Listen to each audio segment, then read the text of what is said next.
Wake up, gamers, because you're listening to Big Think Dimension with Dan and Bob Video Games. I'm on the DualSense! I'm not. Kris Wolfhard. PC Gaming. And Dr. Aggro. Hacks like you do 2 takes. I do 1 take. Here on GigaBoots. Well, technically, you also just had to do 2 takes. Nope, it was a new first take. Well, then mine was as well, right, Bob? No. What? You tell him, Bob. What the hell is all this? This is bullshit. It's the difference between vandalism and terrorism. It's all a matter of intent. Well, anyways, we're here. I'm going to get a little bit more of that music. Okay, here we go. Yeah, anyways, we're here. Hello, everyone. Welcome to Big Think Dimension number 204. Too bad we didn't think of a title for this one, right? Yeah, it's tragic. Bob and I played Bullet Witch. I believe what I said upon the completion of that video game was I wish I could play for the audience every conversation I've ever had in my life with Bob about Bullet Witch. Yeah, like, that game's clearly just incomplete. You mean the fact you run around like Half-Life 2 multiplayer map for most of it? Yes. I think that's being generous to those maps. I modeled a city. That's really good, Tom. That can be at least 2 levels. Probably 3 or 4. I don't even know what to say about Bullet Witch other than, oh boy, that is the dankiest of the jankiest. That is supremely made by the developers of Drakengard. Without any scene director, yes. Goku voice acts an American GI type. Mm-hmm. Is very Chris Redfield adjacent.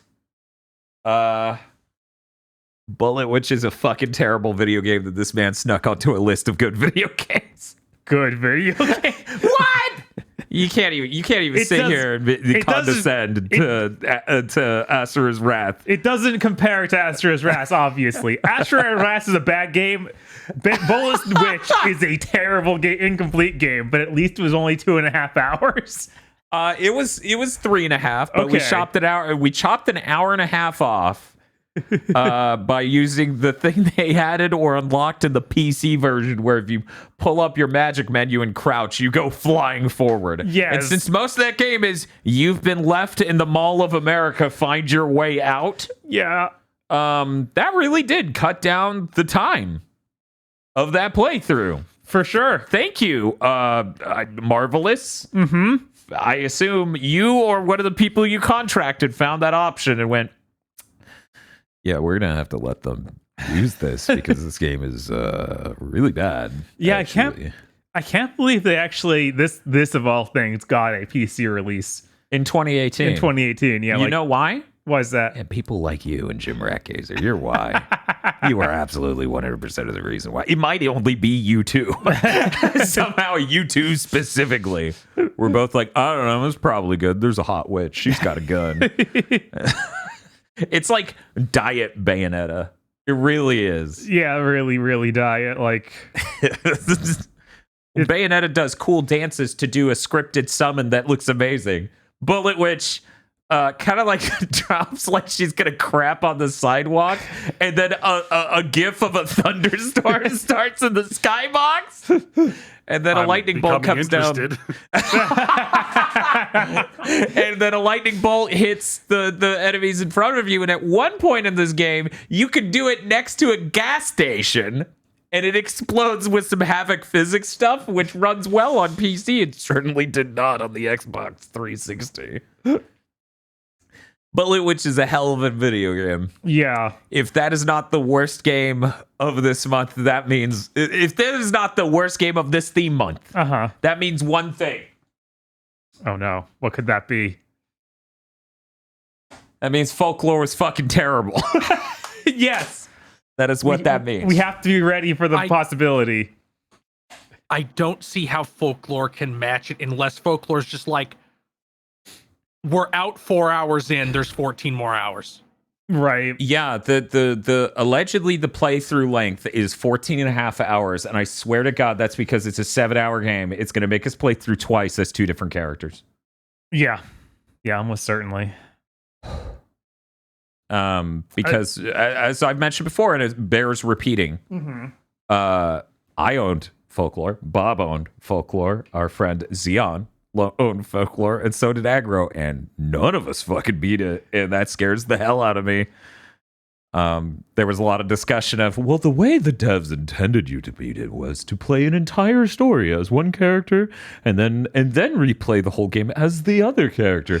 But the moment you do the first thing as Otacon, you're just like, I feel like I'm missing something. I need to go back as the young lady on the cover that they actually wrote a story for instead of cool Otacon who goes Super Saiyan. So you're playing the same levels over and over. So It was the launch of the PS3. There was just so much other stuff to do. Yes. Was it the launch? It was like a year later, wasn't it? I don't actually know. I got it with my okay, it was 07, so it's in the first year. Yeah, It's in the it was first early. year. It wasn't launch. Yeah, I see. I didn't know. I didn't get a PS3 until I believe 2008, and then it came bundled. I think that's what that situation was because I didn't get a launch model PS3, though I sat in line for my roommate Xeon. Yeah, it came with it, and I was like, "This game's so fucking cool." Oh my God, why is it structured like this? I might be totally wrong, but I feel like the games Game Repug worked on early on, like this and Genji, look pretty nice. Run like shit. Yeah, run terribly. Yeah, they were in slow motion. But at the end of the gen, when they have like their Death Knell sort of release of In 2011 with Majin, the Forsaken something. and one other game, right? They also did Knight's Contract. Yeah. Yeah. Oh, I forgot they did that. Yeah. I was They gonna did say- both of those at the same time, yeah. I think Night Contract looks okay, but Majin looks like it's from a different gen. Like it looks so lo-fi by comparison to everything else they made. Wow. It's weird. It's been a while since I've seen Majin. But yeah, maybe I'm just remembering wrong, but I remember that looking just bizarrely bad. Crazy. Yeah, these PS3 games early on have so much visual flair. Mm-hmm. It's almost like later on they maybe pulled it back a bit. A little bit. Just in order to run well. You know, I was talking earlier today about how apparently, allegedly, early development kits for the PS3 were far more ambitious than the final unit was. Mm-hmm. There's a hilarious Ratchet and Clank developer playthrough of, I think, the third Ratchet game where they talk about, yeah, there was a point in time working on Resistance that, like, all the programmers upgraded their PCs, and we're like, why did you get 8 gigs? Why did you get 8 gigs of RAM? And they go, well, that's how much is going to be in the PS3. The most wrong we've ever been. Right? There was the other moment they were like, yeah, there was a point working on the PS3 games, you know, with Resistance that we were like, we won't even have to use normal maps. We could just make it all in geometry. I'm like, holy God. Look, the cell will take care of it. It's going to be fine. It's so powerful. It's so the cell processor is really great. If only we could get it to work. Yeah, totally, man. The shared energy between Ken Kutaragi and George Lucas. If only they would have told anybody but Naughty Dog how to make it work. I know, right? That was very rude of Sony to whisper that secret into the ears of Evan Wells and Christoph Balestra.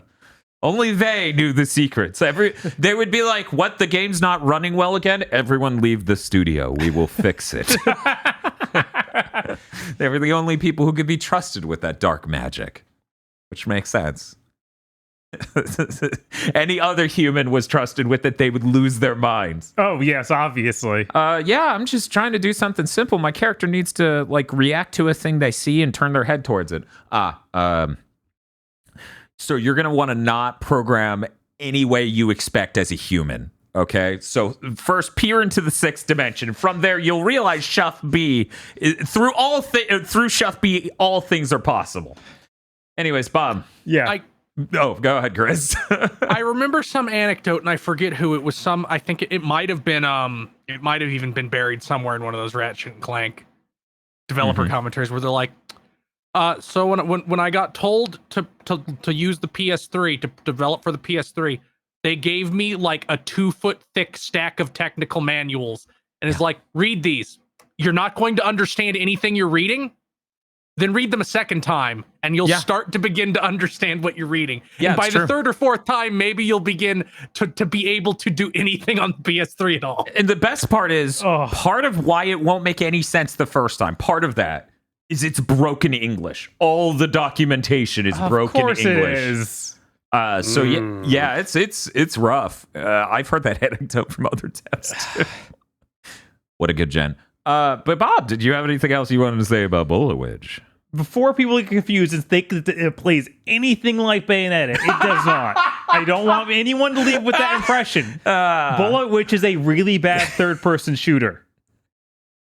Is that not what Bayonetta is? I didn't play it myself.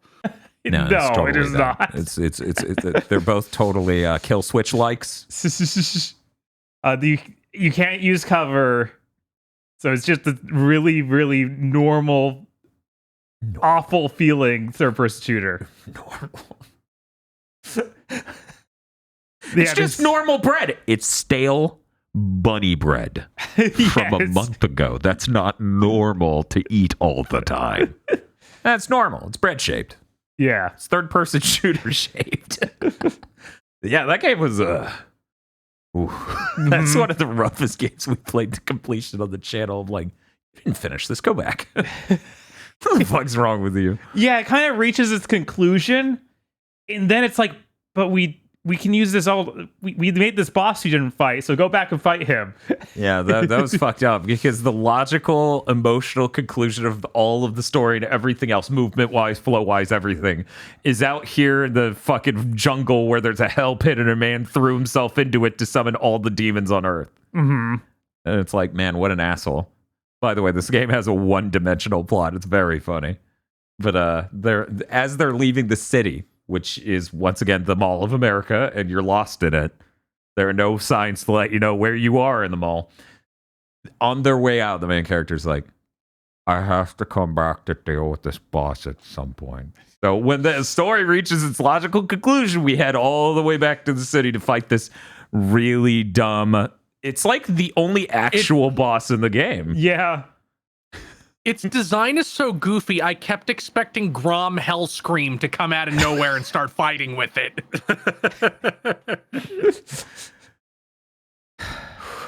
Bullet Witch.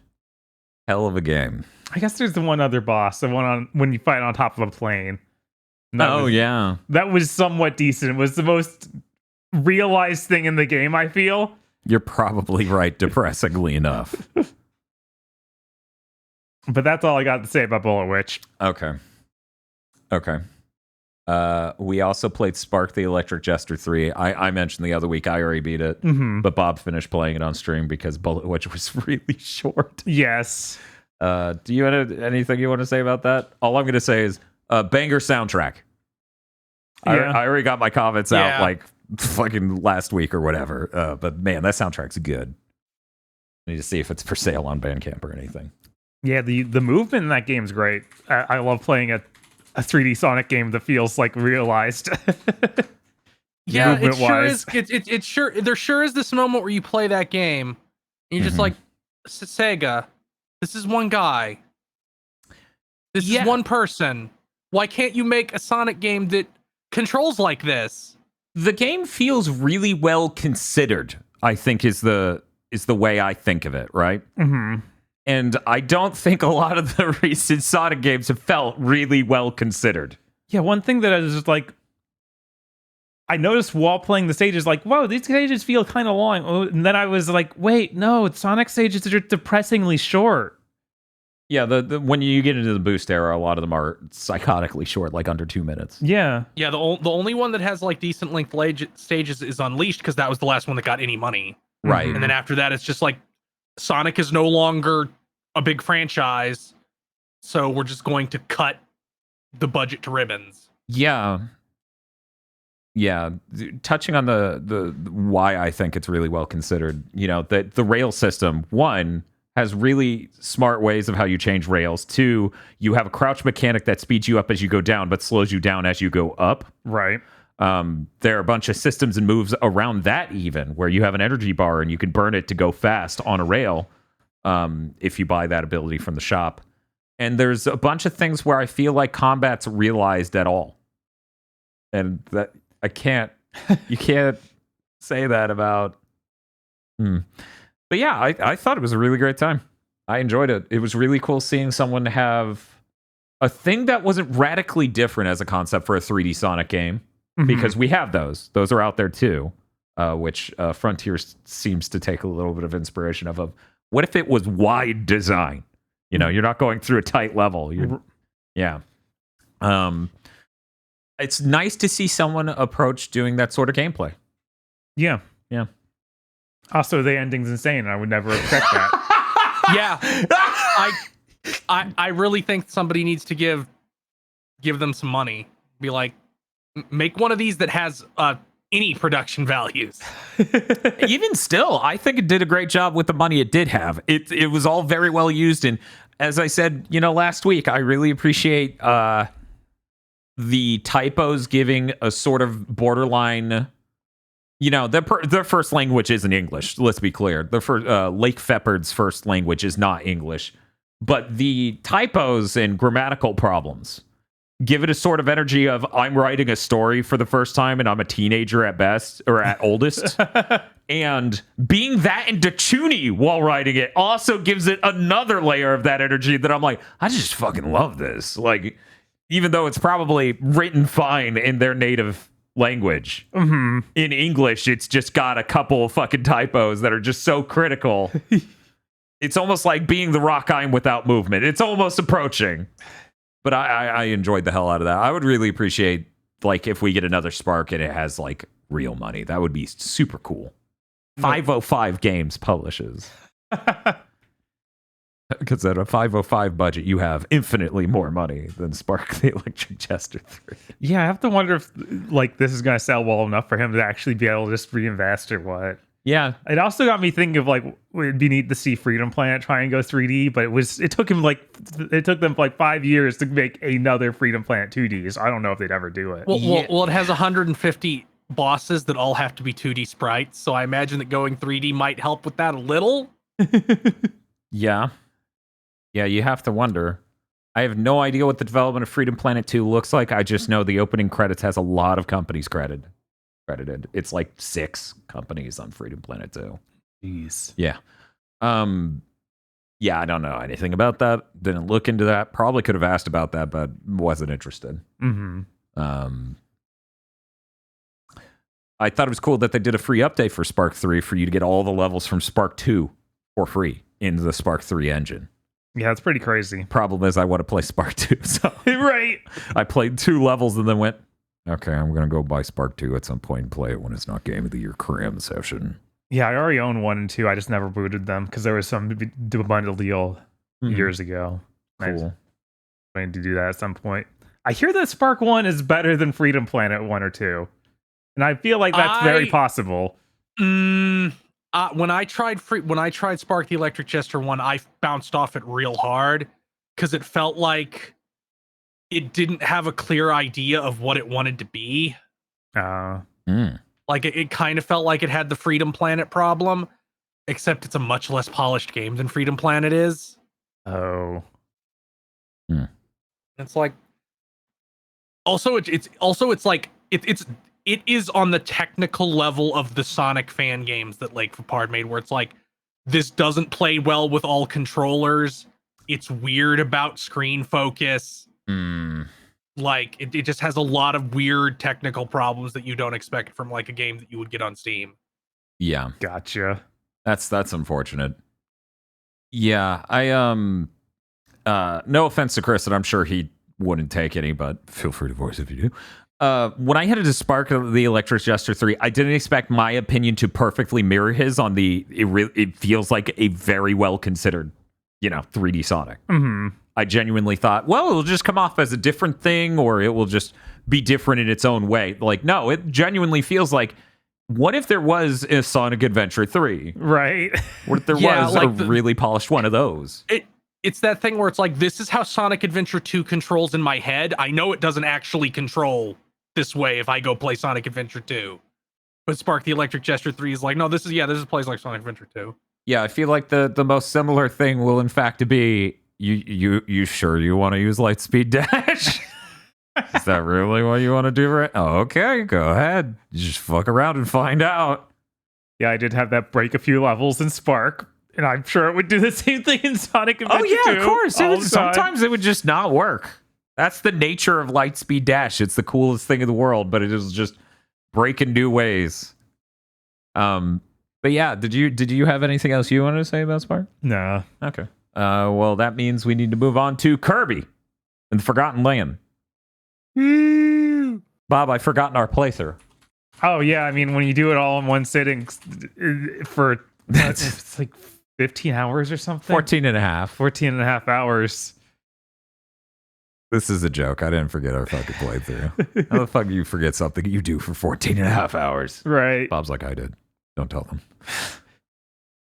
Kirby and the Forgotten Land's really, really cool. There's a lot of amazing stuff in there. If anyone's curious how we played it for 14 and a half hours, we were 100%ing the game because I came from Kirby's Dream Land 3 and 64 where it's like you needed 100% to get the real ending. So when chat kept saying you don't need to 100% it, I took that as not them saying you don't need to 100% it to get the true ending, but their usual bit of, please guys, you'll kill yourselves. So we went in 97% of the game before hitting the normal ending, and then finally it broke through that it did not matter in the last 30 minutes of our playthrough. So as I'm going through the last level going, why the fuck didn't anyone construct the full sentence of? It is not necessary to do that to get the real ending. We beat the game. That game is really, really cool. It is amazing. I'd give anything for it to run at 60. The art style of that game is absolutely gorgeous. It is so good. Like, yes, have it run at 60, but still have every enemy more than 15 feet away from you run at 10. Yeah, the weird thing is the art style makes it come off as claymation to my brain. Like, there's just something about it that it's like, oh yeah, that enemy's running at like 10 or 5 frames per second, and that's just an aesthetic choice. I mean, yeah, that is how it feels. It's great. Yeah, I really good moments throughout the game. I really enjoyed it. Lots of really cool powers, and I love how you can upgrade all of them. I'm excited to go get the true ending at some point, and also check out the arena more because we only did the first run. Aside from that, I don't have a whole lot to say. What about Silly Dillo? Fuck Silly Dillo. Okay. Why are you bringing up Silly Dillo? I don't want to think about Silly Dillo. I just figure you might want to think about him. I don't know. Game of the year is going to end, and I'll hopefully never say the word Silly Dillo again in my life. Yeah, fair. That's you in chat. Now I'm going to have to go filter that word. I don't want to see Silly Dillo in chat. Get out of here. If you haven't seen that playthrough, please enjoy 7 hours straight of me pitching a sitcom. Yeah, good lord. Yeah, that was like peak. Dan is dying. He's dying right now. This is a result of the chemicals that get released in your brain to make death peaceful. That explains why he's using it to pitch a sitcom starring Boomer Gamer Al Bundy. Yeah. Yeah, I woke up and there was a new channel in the Discord, and I thought, it's finally happened. He snapped. Is he still alive even, or was this his last dying move? It's like, what did he write? He just wrote the word fart joke. He wrote the word wang. That was it. That's all he wrote. Anyways, yeah, I had fun. That is how I made that stream extra fun for me. As I continue to assault chat with this mind poison, which is what it is for sure. Anyway, you have anything else you want to say about Kirby? I don't know. Like that might be my favorite Kirby I've played. maybe. Yeah, you were saying Like, something about like the only Kirby you've ever beaten was 64. Yeah, I beat 64, and then I did multiplayer through Kirby Superstar, which isn't a fun time. I don't know. It was fun for me and Eric. There's video evidence of that. Yes, you guys could do that. You guys could do that. Why are you gonna phrase it like that? What's that about? I also enjoyed playing as Bandana D Yes. because he doesn't have the Kirby movement. So I enjoyed that because when Kirby jumps, he gets stuck in that thing of, okay, now after you do one extra jump, he's going to be in stuffed mode where your attack button will turn to blowing. I guess then when he sucks on the hose and gets really full, he's in double stuff. Yes. Like a fucking Oreo. With Bandana D, I just hit the button and he does what he always does when I hit the attack. It doesn't feel as weird. I like Bandana Water D. He's not Kirby is bloated. really funny. Oh yeah, that shit's hilarious. Just the physics they applied to the body as you move around just makes it inherently delightful. There's so many moments of I can't fit. Yes. This fucking door is too small. Yeah, I really enjoyed that game. I enjoyed that game in a while, like in a way that I haven't enjoyed a Kirby in a while. Maybe if Star Allies was 60. Yeah, it seemed like it just was so much more put together than the ones we'd played recently, like Star Allies, and I guess I played Epic Yarn, which obviously isn't. I mean, that's not even a Kirby game. They changed it at the last minute, apparently. Right. Man, Star Allies just sucked. That's what I heard from everyone, and based on the demo, I was like walking away from that with an energy of, it's kind of disappointing. Well, I'll see what everyone thinks. That everyone was like, it's fine. Everyone being Eric. I feel like Eric said it's fine, and that's code for. It was bad, but I don't want to say it. This is a Kirby game I enjoyed. Maybe you won't, Dan. I'm glad that Kirby now this year in 2022 got the Switch thing of, no, here's a game that is in strong contention for best in the series. Yeah, It feels great. It feels great that Nintendo's consistently doing that, right? It feels great that Nintendo has been doing that with their whole portfolio. I wish there were other companies who are platform holders in this industry would review their catalog of games they've been turning out over the last 10 years and turn out the best version of those. Now, Dan, God of War Ragnarok is obviously the best God of War game. It's just that it's the only franchise from back then that they're still making. Right. Which is why I'm talking about Microsoft and Gears and Halo specifically. Man, imagine if a new Ape Escape came out that was just obviously the best Ape Escape. That would be incredible.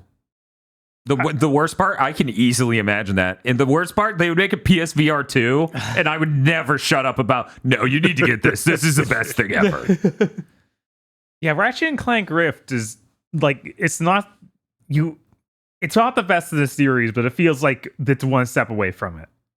I feel like, I mean, you can see it in our scores. Ratchet Clank Rift Apart is not like the best in any one particular sense other than fidelity. Right, of course. But it is an absolutely amazing experience. And I think the next fucking Ratchet absolutely could be the best in the series. Yeah, it really did have that. This is the first one on a new gen. Boy, what a solid foundation for next time. I know. Yeah, it sure went a lot better than Tools of Destruction. It felt like, oh man.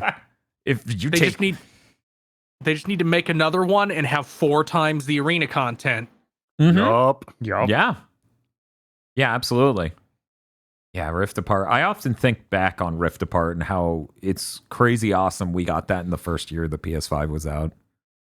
Like, that first year is a pretty good lineup. If not for Gran Turismo 7, I would have felt like everything since Rift Apart's kind of been like, where are the games? But, I love Gran Turismo 7. And I can say, I think, rather objectively, most people seem to really like this God of War Ragnarok game I've beaten, but heard so much about. Oh, yeah, also I beat God of War Ragnarok. I don't think I did that before last big thing. Yeah, you probably didn't. Yeah, I'm pretty sure that was a Sunday, Monday sort of deal. Mm-hmm. I don't really have anything to say about that. because the stuff I'm interested in talking about is really spoilers these specific moments. And that game's an eternity long. So no one has had any time to get that far in that game. I'm trying to think if there's anything else I want to say. I really like how they fleshed out the dwarves. They wrote so much more depth to every character in God of War 2018 and made them absolutely delightful. Yeah, like Brock gets probably my favorite moment in the entire story. Yes. When he gets to do the blessing. Mm-hmm. It's good. Yeah, it was amazing. Like I remember at some point in the middle of the game, I thought, wow, there were characters in the last one, but now it's like there's this cast of characters. Right. Yeah, that really is the difference, and it's kind of insane. I think when I contrast God of War 2018 and Ragnarok, the only lens through which I can say 2018 comes out ahead is the novelty of the experience and the world. That is it, I feel. Because the combat's better in Ragnarok. The content is better, like a lot of it. There's so much of it too. And as Aggro just said, the fucking huge amount of fleshing out characters and making a full fleshed out cast is amazing. But that's basically all I want to say about that. Other than it was pretty funny when Bear McCreary showed up to play the hurdy-gurdy. And I'm like, is that?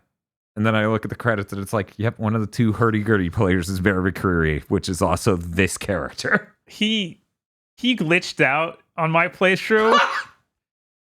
So he was saying stuff from the very beginning of the game.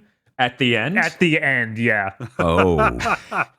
So I go in, he says that, I leave and come back, and he switches immediately to the end of the game dialogue. I was like, okay. All right. Wow. I was going to say, this has been the glitchiest game I've played through recently. Oh, yeah. Yeah. Yeah, there were plenty of just weird moments and things, which is amazing because, Xenoblade 3 doesn't have glitches. It just has allies that walk off a cliff in the middle of battle.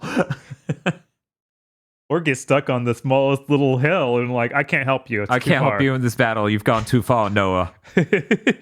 That is a hill too far, Noah. And it's like, it's not a hill, it's a rock. Step over I've definitely been like, why am I getting chewed into pieces? And it's like, oh, my entire party is on the other side of that 4-foot ledge because they pulled out their weapons, which deletes your ability to jump. It's like you just took a step up onto the curb and your entire party's watching you die from the wheelchair accessible ramp. Yeah. And they can't figure out, continue to walk up the ramp and go around. They're just like, no. Aside from that, I think that's it. I think that's all I want to say about God of War Ragnarok. Did anyone else want to throw out a comment here before we move on? No. See, here's the funny thing, listener. We don't have a lot of news this week, so we could spend a lot of time in this segment, but it's true. When you got Dropnir, I stood up and fucking pointed to the sky. Because getting a cool spear had been something I wanted since that second PSP game. And I think at some point during God of War month, I even say, man, I'd love for them to bring back the spear, but they'll never do that. I swear that is in the chat. I swear you can watch our fucking stream and see that. See Kris being like, that'd be awesome. I'm like, yeah, that would be awesome. It was awesome. Sindri just goes, oh, go get Dropnir, and I shit. What the fuck kind of weapon are you going to make out of that? Right? So good. Because I'm Dan Video Games, and I think this is legally what I'm compelled to do, I have to say a random technical criticism of a game before I can move on. So okay, go for it. Here we go. I do not think the HDR in God of War Ragnarok looks as good as Horizon or Gran Turismo 7.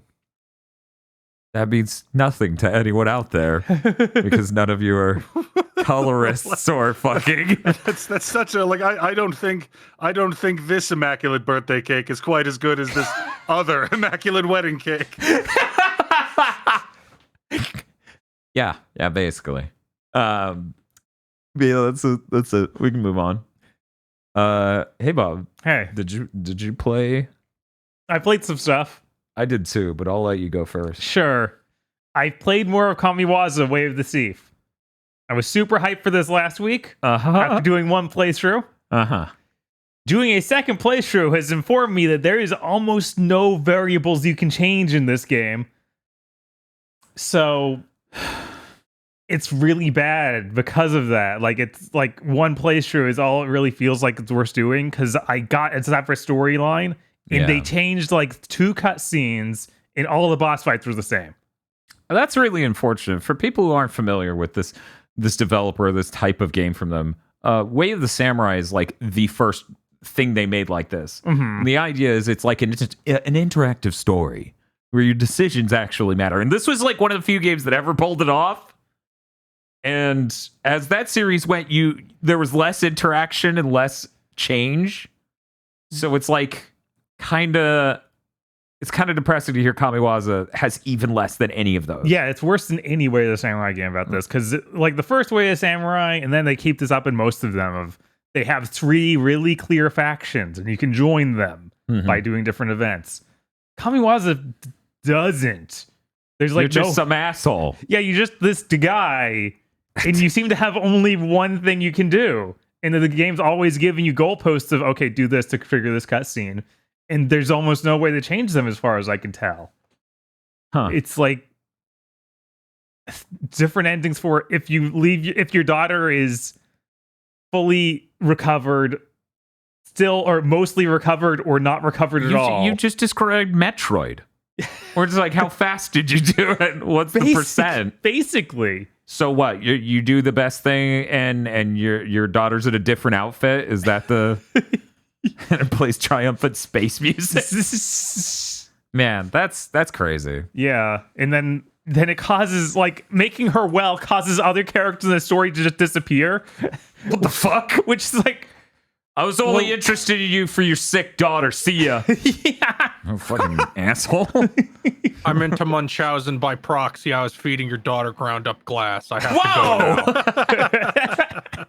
Yeah, you have to leave now because I'm gonna kill you. So that was really unfortunate. Bob, do you think this game might be enhanced if, I don't know, someday AI could make the game for us? No. Huh. Weird, right? Yeah, that's pretty strange. Lots of smart people say that. I'm told. Is told that they're the right smart. category of person? Yeah, that you absolutely. named there? They told me they were smart and that this was definitely happening. Please look forward to the news. I also played Axiom Verge 2 because it went on PlayStation Plus. Oh no, and where's Dan going? What's happening? I was just looking for a great time to not give a shit, Bob. Thank you for the heads up. All right, yeah. You had fun talking to them. How does it compare to Metroid Dread? Oh my god, that is not fair. Good lord. Well, it's trying to be Metroid. It brought this upon itself. The funny thing is, this time it's not directly just being a Metroid game. It is very much more a Metroidvania this time, where you have melee weapons and you have stats that you boost. But you don't get stats from just killing stuff. You find stat upgrades in the environment and get to choose what you put them on. So like more attack damage for melee weapons or for ranged weapons or with more health. So yeah, it has a lot more in terms of like actually customizing how you progress your character, which is neat. I definitely like it more than the first one, but the graphics are still pretty rough. It's really hard to tell the difference between platforms and just background element pretty frequently, which isn't great. And this writer still should not write ever. That's what I make it back for.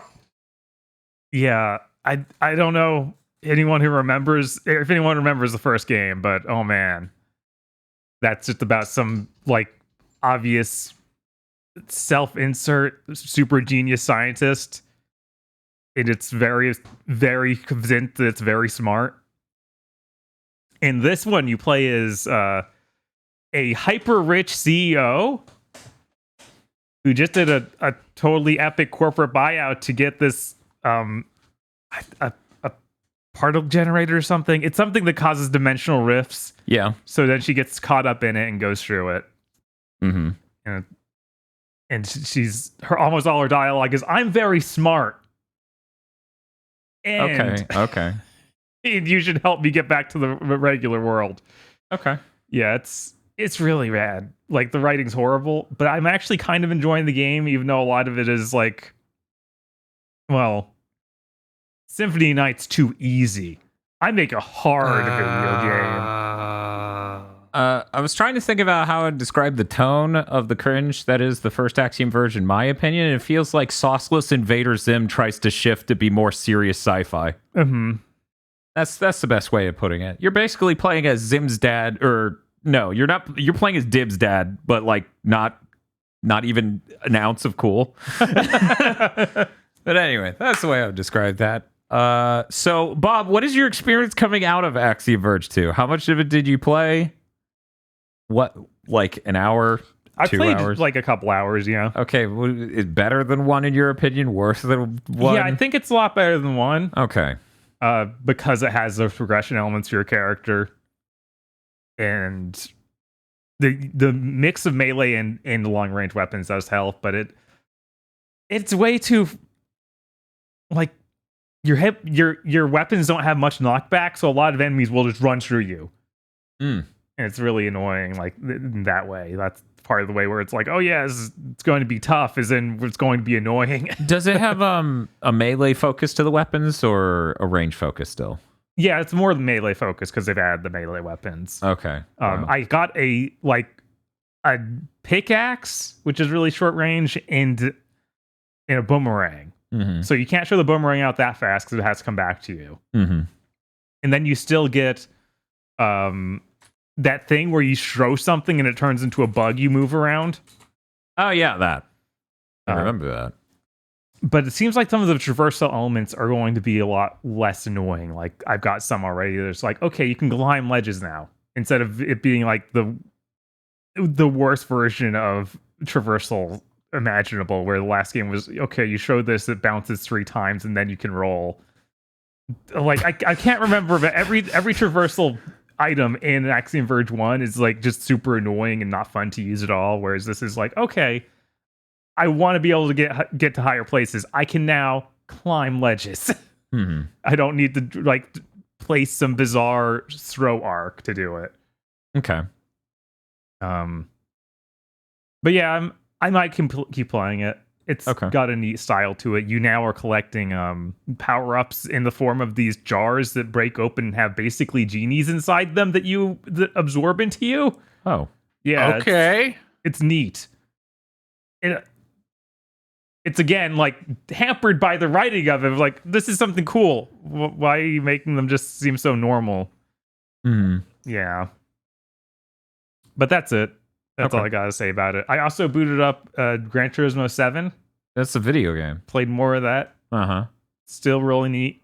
I turned around in my chair and saw a car on a screen. I was like, holy shit, that game looks amazing. I forgot. Right. It's been a bit since I booted it. But that's it. That's everything I played. Okay. I played Rogue Legacy 2 finally. Whoa. Rogue Legacy 2 sure takes the framework of Rogue Legacy 1 and adds a million awesome systems for progression on top of that.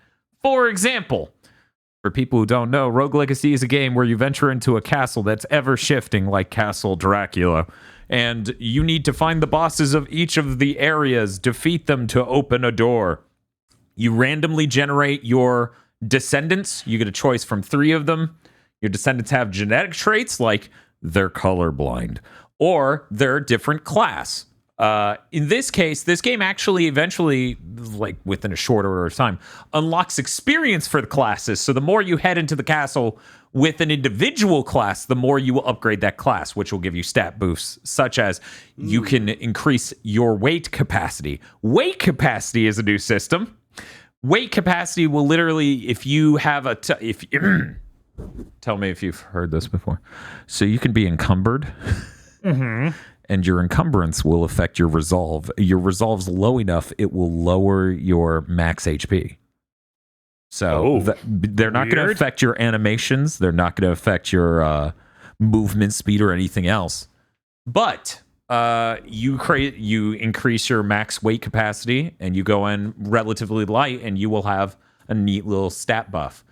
As you pick up things in the castle itself, you get a choice between two different things every time, where it's like, you can get this item with these pluses and these minuses, or this other one, and they will have different costs for resolve.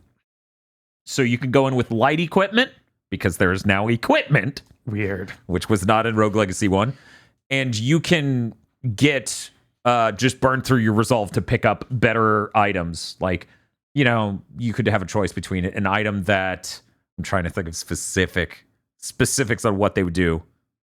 But they're just, you know, pluses and minuses to one, pluses and minuses to the other. And you can be like, this one's really appealing, but I'm kind of low on resolve. So if I start crashing below a certain percent, I will start losing max HP. Mm-hmm. They also have an equivalent system in the form of a tree that bears fruit. One of the fruit will heal you for a decent amount of health. I believe it's a third of your health bar, and also some MP.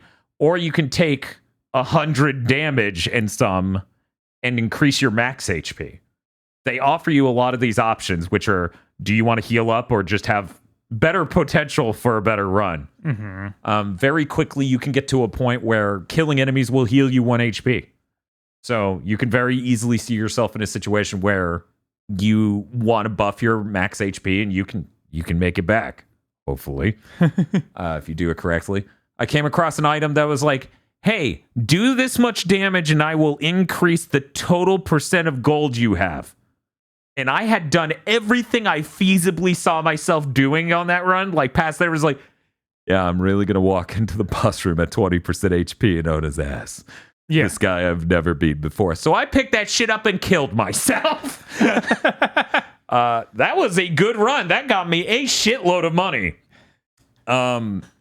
This game's really good. It's really, really good. It feels a lot more responsive even than the first one did, which was already pretty responsive feeling. Mm-hmm. It runs at higher frame rates, which feels pretty great. I'm playing it on PC, by the way. Okay. Does it fix that thing where you turn around and your sprite? Okay. I have not had a situation where I turned around and my back extended further than I looked forward in the opposite direction, so I got hurt. Right. That was... Which for people who have not seen the Rogue Legacy review, please go watch the Rogue Legacy review. But also, I literally show the clip where I'm staring at a spike wall in the game, and I go to turn and move away, and I take the hit. My back hits the spike wall. Yeah, Rahab in chat. Go watch the Rogue Legacy. Like you pivot on your front foot. Yeah, basically, right? You're doing the weirdest about face because you're on your toes instead of your heel. It's like your head stays in the same spot. You just swing your entire body around into the spike wall. But yeah, I really enjoyed this game.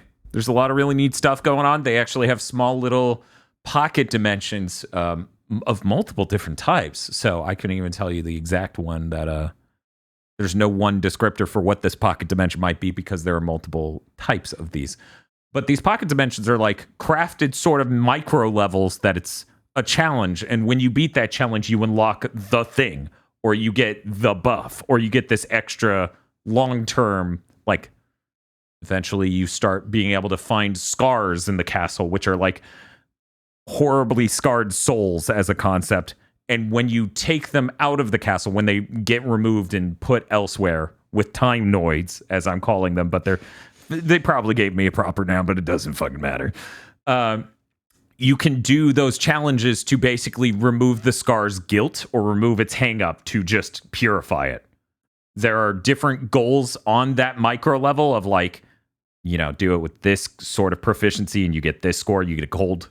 You get a silver, you get a bronze. But either way, you get 100 souls, which is a different currency they've added in this game to spend at the Time Noid shop. Lots of really cool things in this game. Really, really enjoyable. I didn't expect this to be such a good follow-up to Rogue Legacy 1. Rogue Legacy 1 is a game I felt never needed a sequel. But they did a fantastic job here. One of the things they tried to do, but then I told them no. Instead of hitting L2 to dash to the left and R2 to dash to the right like they did in Rogue Legacy 1, they're like, there is now a dash button. Just face the direction you want and dash that way. It is one button. And I'm like, oh, that's cool. That makes sense. But no, I need to be able to backdash out of a hit in a very specific way. No, that's not what we're doing here. Yeah, absolutely. But that's I'm enjoying my time with Rogue Legacy 2. I beat the first area and did a decent bit of the second area in like 2 hours. I would have done it faster if I understood some small thing, but that doesn't matter. Aside from that, you want to? Yeah. One second.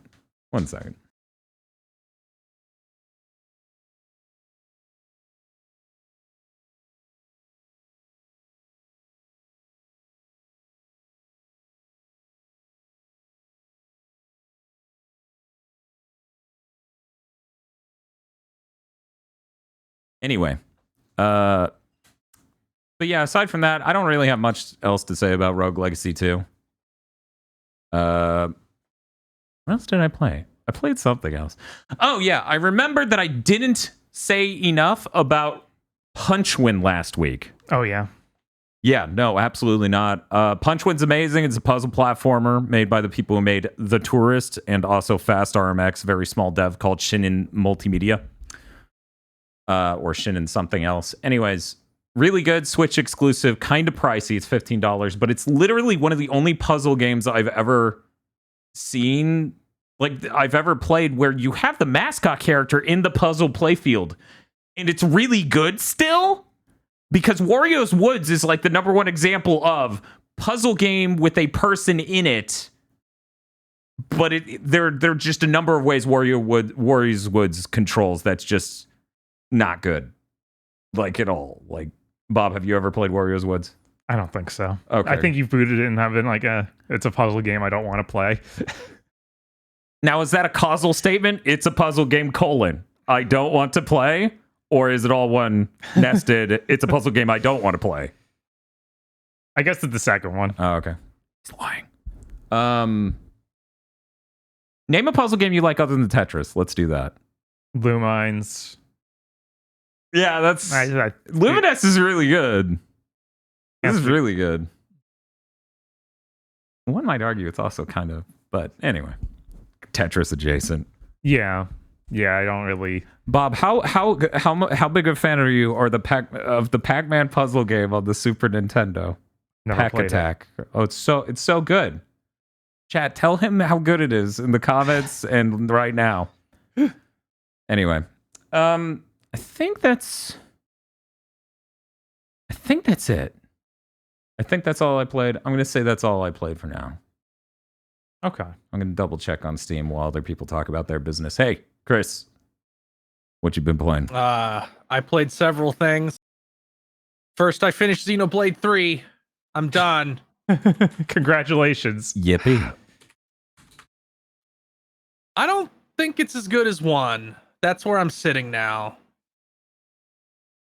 So you're saying you wished it was what? More? Is there like a particular adjective you wish would describe it? I wish the villains didn't all suck shit. There's something about how lame they are that grows on me the longer I think about it. See, it's the opposite to me, because I just think of all the really incredibly cool things they could have done with like what they are. Mm-hmm. And instead they're just nothing. You don't want to see Noah break his way into a broom closet and start fighting brooms? Like, Metal Face and Xenoblade 1 clears them all easy. Yeah, like, in terms he's of really good. Being memorable, having a reason he's doing things, and having any amount of personality at all. Meanwhile, in this game, I didn't do a side quest, so one of the main antagonists who show up in main story cutscenes vanishes.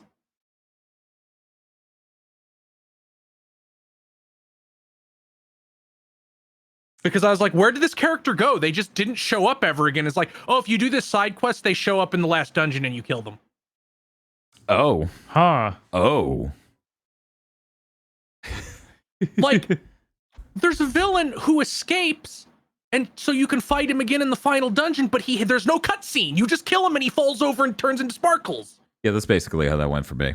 Yeah, that happens. I thought the game was broken. And apparently, like, there's this enormous rant he goes on that all your characters respond to, but it's not subtitled, even though other ambient dialogue is subtitled, and the audio mixing is so bad you can't hear it at all. Yeah. It's just, man, like, it really drags it down for me that the villains are so bad. Understandable. I really get it. Like, the most interesting member of Mobius is the one that joins you in a side quest.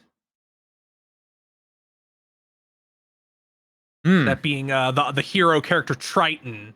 Yes. Yeah, that guy's pretty neat. Yes, that's like it'd be cool if any of them had that, like what was going on there. Like, this game seems to have a real fucking problem with doing too much. Like, I don't think we needed 26 hero characters. Probably not. But Probably I feel like that's what made me like the game more, though. Like, a lot of their stories were neat, especially. A lot of them were neat, but a lot of them were also just kind of nothing. And I would have liked the neater ones to have more focus on them. Yeah. And like, there's more hero characters than there are villains, and the villains are just so nothing. Mm-hmm. Like, you're right. They have this whole cutscene where these two villains are like, "This is our true power. What you use is the cuck version." And then one other set of characters do that, and none of the main antagonists do. It's just a thing they bring up to establish one thing so they can revisit it one time. Yeah. It feels like even that time, it isn't actually that good, though. Mm-hmm. Like, it's almost a joke of, like, they think it's way better, but it's not, and clearly isn't. And Mobius D sucks. I audibly groaned when they showed his terrible fucking backstory, which happens 15 seconds before he dies. Yeah. But even that, it's like, this sucks. Who thought this was good? And I also rolled my eyes because he uses the exact same weapon as another character in Xenoblade, who is has so much more drip as a villain. Mm-hmm. I'm just like, why are you deliberately? I get that this is the culmination of the whole Xenoblade franchise, and you have to constantly do the "it's poetry, it rhymes" shit. I understand that. Don't compare a pretty well executed character to this character that is nothing. Yeah, when they started to even start to sell D near the end there, it was just confusing. Like, it was like, why are you doing this? Like, other than N, they all just kind of have nothing going on. Mm-hmm. Even the main antagonist just kind of is like, I'm here to be just distant enough that I can give my existentialism JRPG villain speech, which is cool and all, but it would be have a little more impact if he was a character at all. Possibly, yeah. Also, I said, I was gonna say, I really agree with a lot of what you're saying. I said similar things to Bob when he got far enough where I felt comfortable saying it all. That is maybe part of where the really underscored feeling of what would win, half of Mobius or this bird, really settles it, not just as a raw JRPG thing, but kind of like, that's how it comes across. It would have benefited a lot from a much stronger cast from the antagonist, and I think that goes for everyone but one character, obviously. Like, it really bothers me because I've played so many JRPGs. It's like, the villain squad should not be something you're fumbling on. You have 30 years of history to make these guys. It's like, not difficult. Mm-hmm. You have 5 or 6 guys that look cool, and you give them a connection to, beef with, or parallels to your party. And you don't have them job too hard. But it's like, they had one guy. I still think there's something admirable about having this many job this hard. Bob's like, this is the best stand-up routine I've ever seen. Like, it gets that benefit, whereas, say, Organization 13, those guys just won't die. Mm-hmm. These dudes will just die. These guys will keel over nothing. But honestly, I feel like that even works against the story a little bit, because it's like, why? Like, at some point, Mobius has been clowned on so hard they begin to lose credibility as the antagonist organization. Mm-hmm.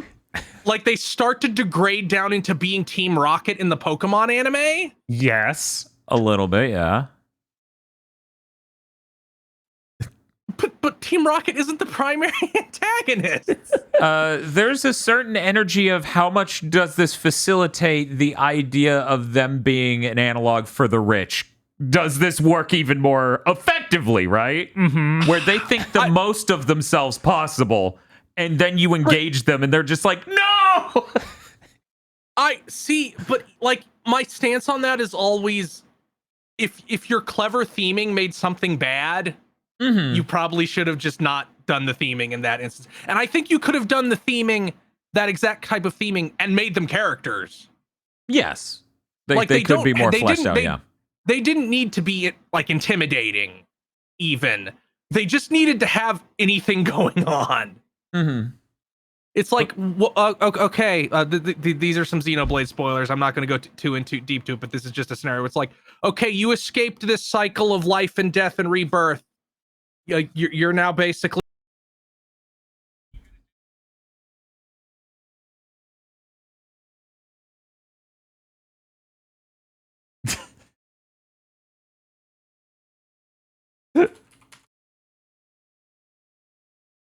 Yeah. Oh shit! When I cut to the spoiler screen, it apparently cut you off. Well, that kind of worked. Would you Okay, like you to didn't say have it to again hear on the record? now that the spoiler screen is up. Sorry about that. That was not intentional. There's just all these scenes early on where they try really, like, hard to sell these guys as an organization. Hmm. And then those just kind of stop. And then and it like stopped before you got any backstory on any of these characters, and then none of them had backstory. Yeah, I think a really good way to convey it and works as a perfect parallel is, when you watch a TV show and they have the whole, we set up the thing and someday you will find out the thing, and then you get to the end of the TV show and it's like, man, they really didn't think through the thing. Mm-hmm. Feels like that, but it's all contained in one JRPG. Yeah, it's like, I'm just thinking of, like, what came to mind to me a lot is the admirals in Skies of Arcadia, because you have, like, the evil empire and that where they have, like, the 6 admirals, and those characters all have they aren't super fleshed out, but they have strong personality traits, cool designs, and you engage most of them more than once. So they're memorable characters, like the guy Vigaro, who's constantly talking about how strong he is and how much chicks love him, but he's fucking stupid. Or you have a guy who wears a fishbowl for a head and is the evil scientist. Mm-hmm. But, like, the Mobius characters, except for one, like, don't have any roles in the organization. Right. Yeah. No, they don't. Yeah, the organization doesn't really do anything per se. They're almost like they're trust fund kids. It just kind of drug it down for me. Also, I just think the world in Xenoblade 1 is cooler. Because, like I said, like, you don't get the dinosaur zone or the... like, there's a lot of parallels, but all the biomes in Xenoblade 3 feel a lot more sober than the ones in the original. Mm-hmm. And it's just not quite as interesting to go through all of them. I still really liked it, but it's just like, man, it's not as good as Xenoblade 1. I can't even say for sure if the combat is better, because it might just be more streamlined, and that's not exactly the same thing. Yeah, Bob, you've played both. Do you have any opinions? Yeah, I also think the story in 1 is definitely better. But yeah, as far as combat goes, I need to go back to 1 again to be sure it's better. Like Kris is saying, it might just be more streamlined. But yeah, because it's like I'm kind of like neither is particularly challenging. So I'm like, it's most it's like the difference between a C and a C plus for me. Mm-hmm. Yeah, I'm like, all they've done to optimize this combat system has just made me not like. It's not getting to the point where I'm fine with it. Like, that's just not as good as turn-based combat, even close. So all these little alterations don't really do much to help it. Yeah, I mean, for me, it's when the battles get harder, it's less about technically overcoming them and more about they just take longer. Yeah. Yeah. I don't think there's compelling tactical thought procedures I went through in the game, really. No. There's things I'm constantly engaging with, but that doesn't make it mentally stimulating. And a lot of times, if it's a harder battle, it's not even the thing of just it'll take forever. It'll a lot of times be like, it's harder because it kills you instantly. And there's no way to overcome it. I'm trying to think. Yeah. I mean, that's the thing. It's not... You never hit the battle that's harder. You hit the battle that's impossible because of a level gap. Right. Which I feel like in typically in turn-based RPGs, you can't overcome a level gap. I don't know. Sometimes you run into a thing and it just fucking hits you dead. Yes. Like a lot of games do that. Right. But it's not as common as it is in this. Well, normally there's a gradient because, of course, there's a way you can overcome things through strategy. Whereas in this, it's like either the battle's possible or you're just dead. Right. And trying to run and failing at that and being killed. And in Xenoblade 1, I know there's some insane bullshit people can do, and it feels like they streamlined that out of this one. Because I remember people being like, oh, I built Dunban like this, and you cannot hit him. His dodge is too high for enemies to hit him, and since he's the tank, you could just clear anything. But, like, I found myself thinking of Final Fantasy XIV a lot with the combat system, because that's an MMO. Right, so it's a good parallel. And the way Final Fantasy XIV makes its stuff engaging is the enemies are going to put AoE markers all over, and you have to move back and forth to dodge them. And they introduced that mechanic in Xenoblade 3 and then basically never use it. Yeah, it's there, but I don't know how critical it was to engage with, really. I didn't see it happen on a lot of stuff later on. Yeah, they put a circle on the ground, and it's like, oh, you got hit for some damage. Yeah, but it happens so infrequently. Yeah.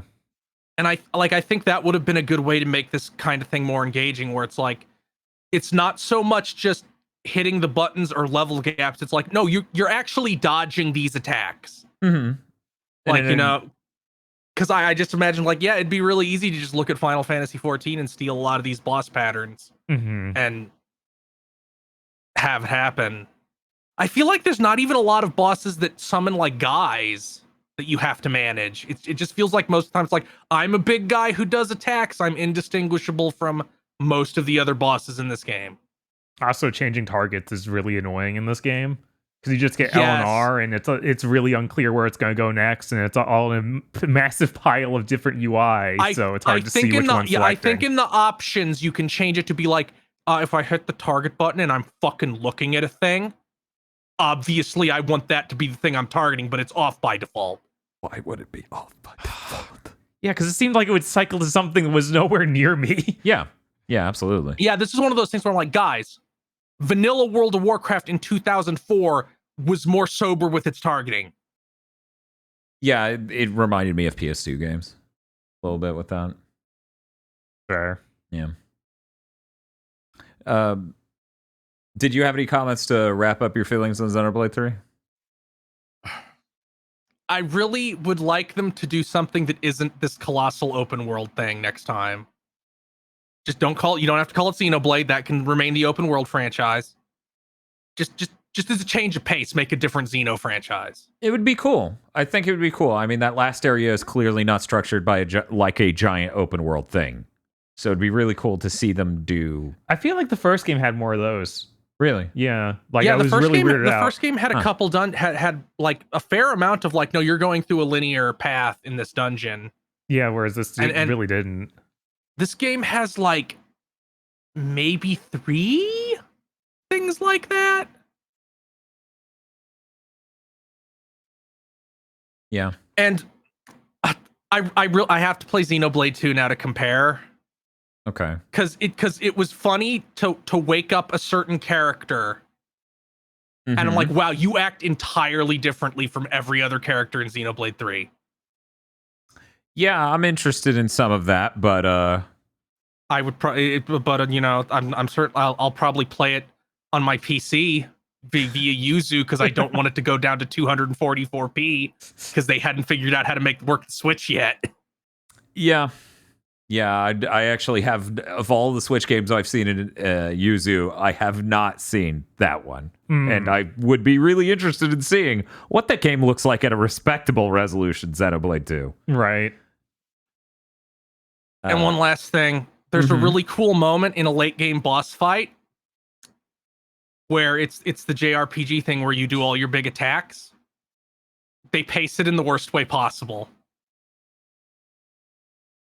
So I'm like, why didn't you just have them all happen at once instead of making me do it like 4 times? Please, chain attacks take so long.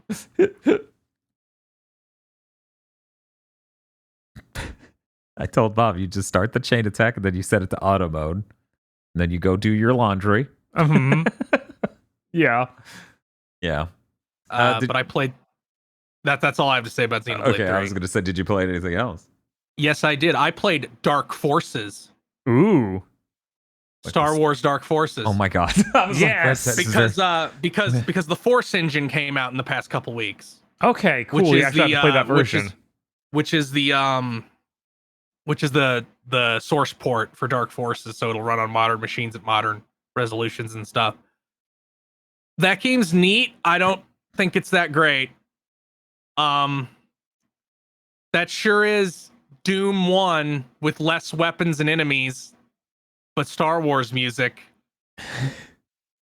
That Star Wars music, though. Yeah. I feel like I played the PS1 version of Dark Forces, so I played a pretty different game. But Yeah, that thing is a mess. yeah, I don't know. Yeah, I played True Dark Forces on PC, and I think I was really bad at shooters back then, so I probably used cheats to get through. But Dark Troopers are raw. They are, though they're very cool. The EU came up with a ton of cool things Star Wars could do that it just didn't. Yeah. They put the Dark Troopers in freaking The Mandalorian. Oh yeah. The Dark Troopers are in Jedi Fallen Order, I'm pretty sure. I think that's right. I think they're called Purge Troopers in that, but they're Dark Troopers. Yeah, they have the big armor and the jetpacks and everything. Mm-hmm. It just so I guess it's one of those things that not Sony, that Disney tweaked when they took over the franchise. It took 26 years. But it happened. I also played this game called False Skies. I was given this game for free by its developer, Twitter user Phoenix, who Fenicks. Oh, I know that person. It is a turn-based RPG. It is in the style of, I would say, Super Game Boy palette Game Boy game. Mm-hmm. Like it even has the like the borders. Like I took a couple screenshots, but Steam saved screenshots to dumb places, so I don't have them. Okay. It's pretty neat. It keeps to the aesthetic really well. It like the music too. Has a pretty simple like Game Boy JRPG story, but it has a bunch of classes, and it almost works on like a Dungeons and Dragons type party system where it's like, no, you go to the counter and hire party members from specific classes, and you can put them in reserve and bring them back out. I've only played like 3-ish hours of it. But it's nice to play a turn-based RPG, and I'm like, here's yeah, see that's pretty much how it looks. So you can see the Game Boy energy. Yeah, the individual sprites are Game Boy Color limited. As you can see though, the whole screen is not. But it's nice to play a JRPG where I can buff and debuff enemies and it works. Well, And it also clearly tells me numbers, which is something that I always have had problems with JRPGs not doing. Mm-hmm. Where it's like, this increases your defense. I'm like, by how much? Yes. And this is just like, it increases your defense by 50% of your defense value. I'm like, oh, now I know. thank you. Yeah, I saw But Phoenix talking about sending us a code for that. I was like, I would ask. But yeah. Game of the Year Cram.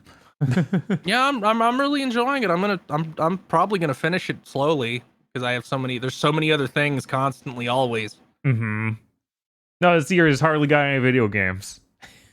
But that is called False Skies. You can check it out if you want. It's on Steam. It's so devoted to it that like I have no idea if this was made in RPG Maker because it doesn't seem like it at all.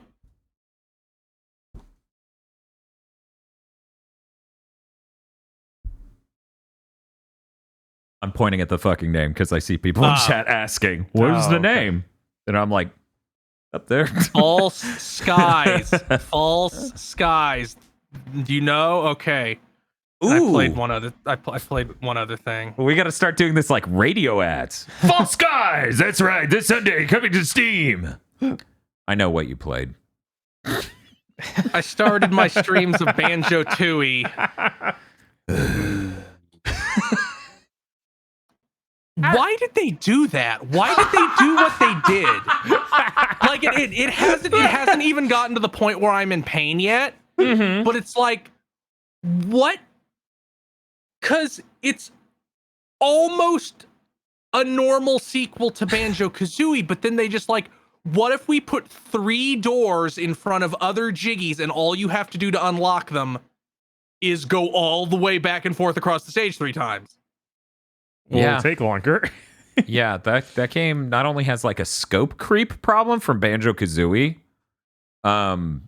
the amount of steps they require from you as a player to get a single Jiggy starts to make you lose your mind. Mhm. If you've normalized through Donkey Kong 64 and Banjo-Kazooie and other collectathons, like, okay, I should get it about this clip. And then, what was it? I think you were 3 hours into the stream and it was like 10 minutes to get a Jiggy or something. Yeah, is what it's it felt like. I was getting around 10 minutes per Jiggy, which is it. And if I was doing things, that would be more okay. Mm-hmm. But it's like, okay, you need to go turn into the money truck from Humbawamba to open this door. No, wait, that is wrong. It is you need Mumbo to use his magic to power this generator to open this door. Okay, you go through the door. This door has a mini game in it, but you gotta fucking play to play the mini game, dipshit. So go to Humbawamba, turn into the money van, and come put money in the box. Now you can't play the mini games as the money van. You have to go back to Humbawamba and turn into Banjo-Kazooie, and then you can fucking play the mini game. One of those situations where a developer needs someone stalking the halls with a stiff ashen stick. Also, Did you get to the dinosaur world yet?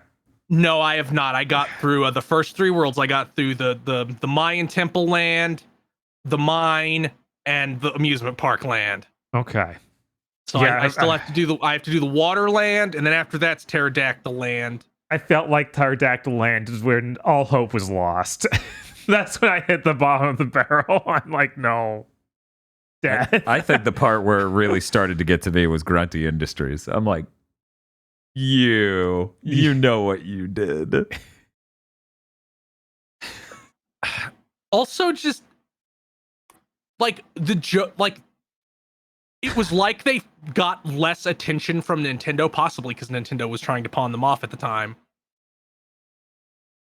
But where like the jokes swing way more towards Conqueror. Yeah. Where it's like all the jokes just became weirdly vulgar and juvenile. Or it's like, what's the joke? This dude coughs and sneezes all over these hamburgers he's gonna give you. I'm like, really? like Banjo-Kazooie didn't really have anything like that, except for a couple like belch jokes because, and I guess there was all the horrible trivia about Gruntilda that her sister who hates her tells you. Yeah. I always forget the release order on these. This is after Donkey Kong or 64? Yeah, this is Okay. like their last N64 game aside from Conker? Question mark? Is that correct? I think that's correct. I think Conquer might be later, but it's after DK64. And I'm like, wow, DK64 is so much more of a sober game. It's normal.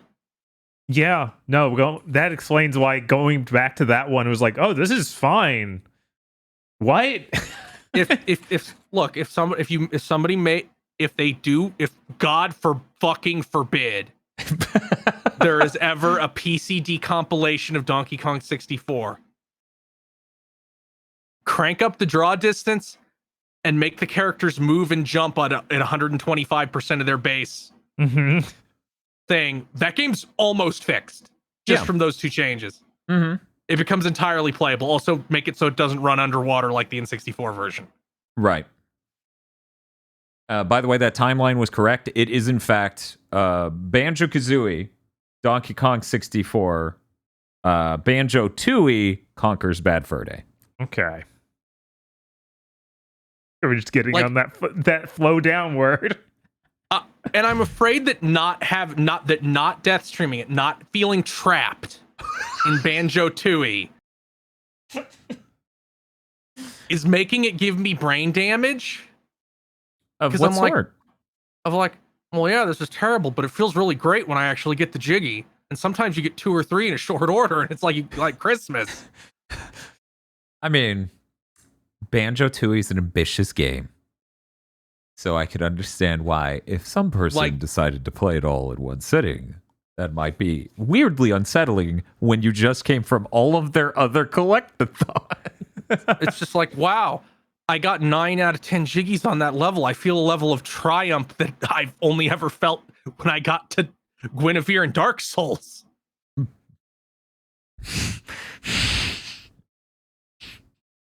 I've overcome so many challenges of going back and forth across the level over and over and over. But that's okay, because then you accomplished that same task as a washing machine, which means it's different now. And you got a third of a jiggy. That's just as good, right?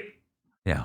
Now that'll literally break my spirit. The fact that they included a thing telling you you're not close enough to the center of the teleport pad if you press the button when you're not perfectly on the teleport pad is insane.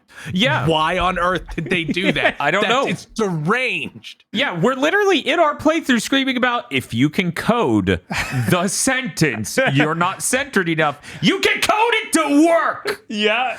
Or code it to do nothing. That's also acceptable. It's just, you.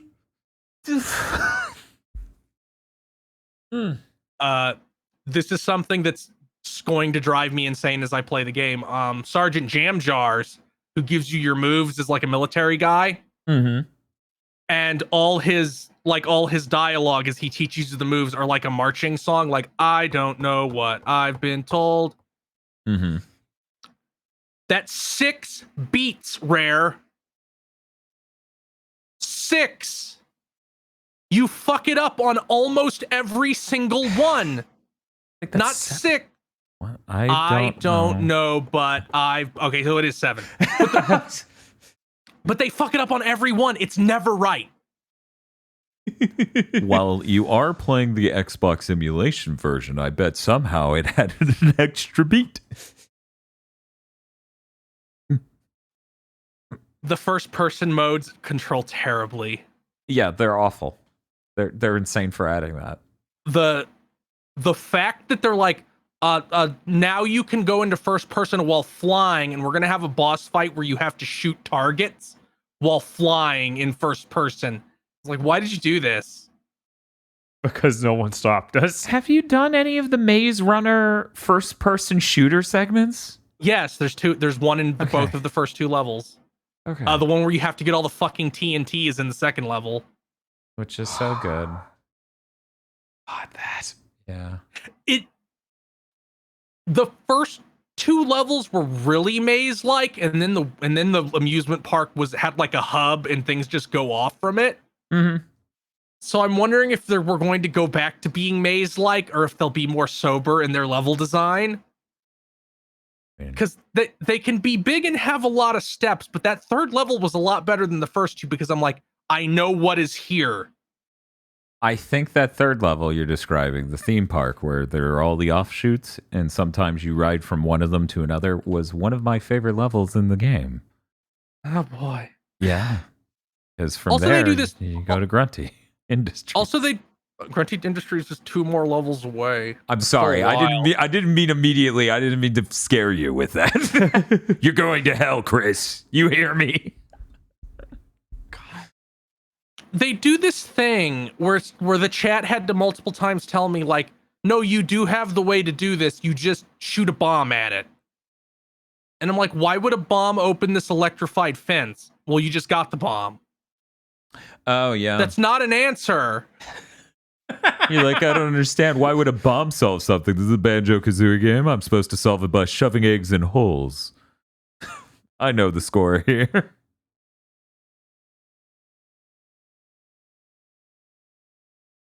Anything else? No, that's it. I'm fucking done with Banjo-Tooie. I hope I survive. Me too. I got a whopping 29 jiggies on my first stream, which is 40% of what you need to beat the game because you need 70. Okay. So I'm going at a pretty decent clip, although I assume future levels will just be like, stop right now. Do 18 things to get 1. Or get 1/3 of a jiggy. Psychotic. Hey, Dr. Aggro, are you still with us? I'm still here, Dan. Have you been playing video games? I have been playing video games. What sort of video games have you been playing? Blah, blah, blah. Yeah, gonna smack it. This week I had the interesting moment of realizing that Vampire Survivors is a much deeper hole than I thought it was. Oh. Like I said when Kris brought it up the first time, yeah, I've got a few mobile game clones of this on my phone. And I thought that's kind of what this was. Like, hey, it's a neat gimmick. We took Castlevania sprites and made a silly game out of it. And this game is like 3 game facts walkthroughs deep of random mechanics bullshit of like, oh, you need this item and this item, which only unlocks on this level if you bring this character and have already defeated the Buxom Witch to bring the blue crystal to the Galleon Tower so you can crack the red coffin and defeat the armor knight inside, which will give you the scroll of Hephaestus, which you need to take to... It's fucking great. I'm losing my mind. Yeah, I know there was a point where I just stopped because, like, okay, you've given me no hints, and I can only go to Game Fact at this point, and I'd rather just not. I've gotten pretty lucky. I've just been brute forcing it. It keeps throwing random shit at me, and I'm like, thanks for this. I hope this helps at some point. But I mean, I don't know what else is out there in the back half of the game, but I have stood my ground with evolved garlic and a level 8 Song of Mana, which basically means that except for the death that comes for us all, I am immortal and untouchable. No thing of evil can come within 15 feet of me lest they turn to dust. It's exquisite.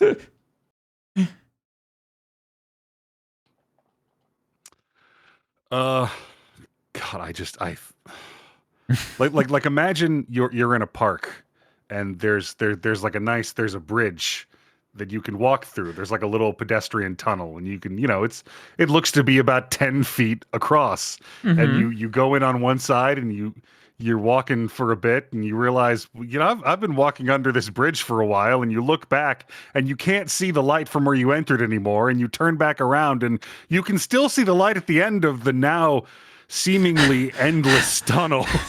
And you realize you might have made a mistake. Yeah. Yeah, it's really easy to just drop 8 hours in and be like, wait, what happened? I just started. It sucks as a phone game because I'm like, oh man, I've got a few minutes. Let's dick around on my phone. I don't have 30 minutes to play this level though. Yeah, that seems like insane to do on your phone because it is structured in that way of, no, this level will take 30 minutes. Literally a timer is counting down when you boot it. Yeah. But also this week, I finally picked up Neon White, Cool. which I have made the interesting, possibly physically damaging decision of switching back and forth between that and Harvestella. What'd you buy Neon White on? I'm curious. PS5. God damn it. Ah, now I'm definitely Yeah. buying it again. Yeah, I keep acing levels and going, oh look, my time is the best on my friends list. There's no one else on my friends list. Pure as the fresh fallen snow. I need to go pee on that snow.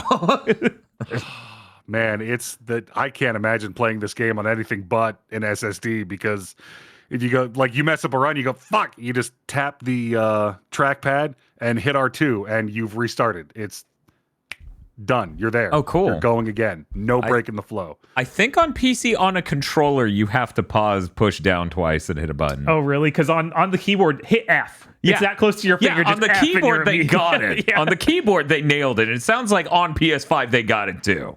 Yeah, it's beautiful. There is like noticeable screen tearing. And when I say noticeable, I mean really? I noticed it. Wow. That's weird. Yeah, I looked into it, and yeah, it's apparently just a thing. They know it's there. They're working on it, they say. Does it have a high frame rate mode at all? I could find no performance or visual options in the menu. Interesting. Okay. Huh. Yeah. That's unexpected. Mm-hmm. Huh. Yeah. But I mean, there isn't really any sort of visual glitch or hiccup that Steve Bloom's voice can't carry you through. I booted the game up and heard him talk and went, "Oh, it's been a while." Yeah, it's been too long. I'm sad. When was He the needs to last be in time more. Steve Bloom was the main character of a video game? I'm going to make this even harder. That wasn't named Wolverine.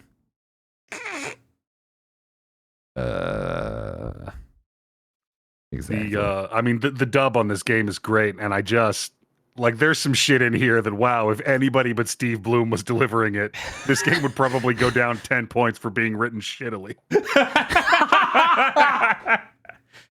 You're not wrong. By the way, secretly, this was the other game I was going to talk about. I also played Neon White. Nice. That game's good. How many levels in are you? Oh yeah, I also played it and beat it this week. Oh, shit! Beautiful. Oh, fucking, we're all secretly playing Neon White from each other. Yeah, but about how many missions? I think I'm in the middle of the second mission pack. Okay. Because Okay. when I bought it, I'm like, okay, I know this is a game where you can shave time and do perfect runs, and I'm like, but that's not me. That's not what I'm about. So I'll just play through it and be no. This game is a vile, sinful funnel designed to make you feel like garbage for not getting the ace and the gift before you move on. I don't know what you're Yes. talking about, Aggro. I was telling Bob that there's no way I'm gonna get speed run crazy about this and need to get first place on my. And then he went to bed, and I played several hours where I did nothing but that, and I barely made any progress in the story. Based on the trailers, I was like, oh, it's like a weird platform shooter that you can do speedrun stuff on.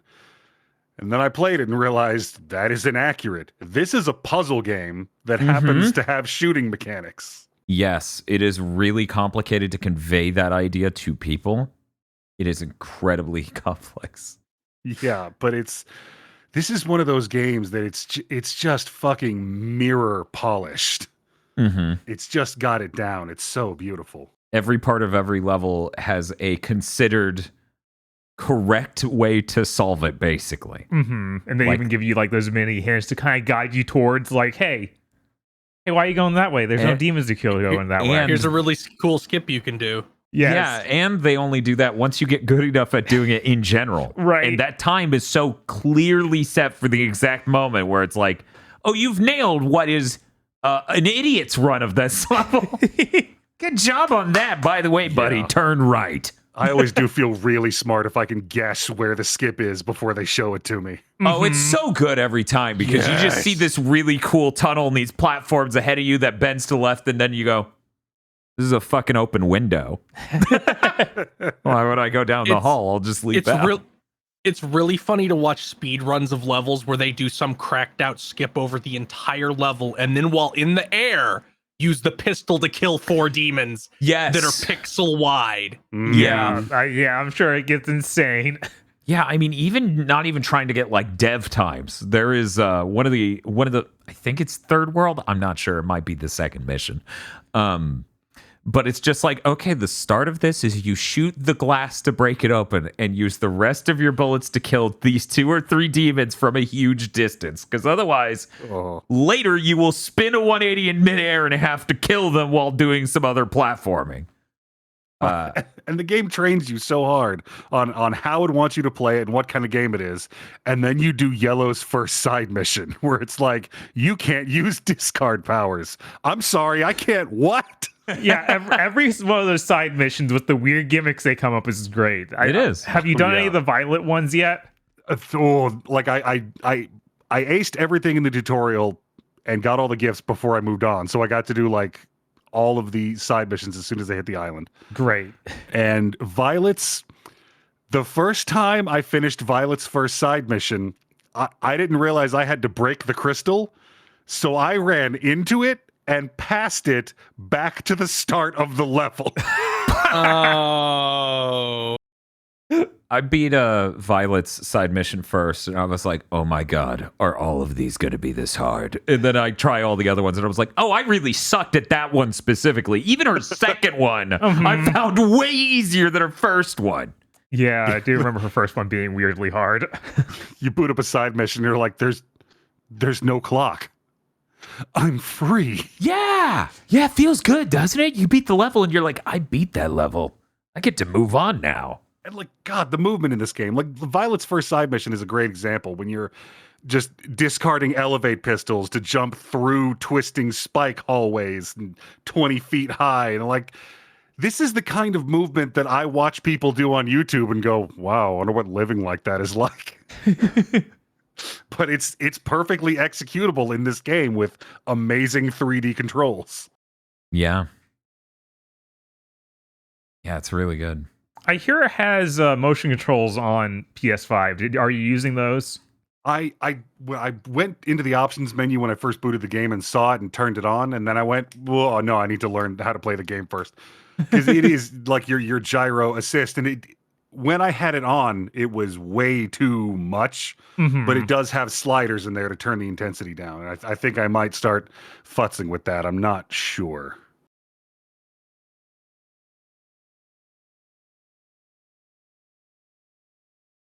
I'm just thinking about how Aggro described what he had been playing to me the other day. Where he's like, I'm jackknifing between Neon White and Harvestella. Yeah, don't mix uppers and downers, kids.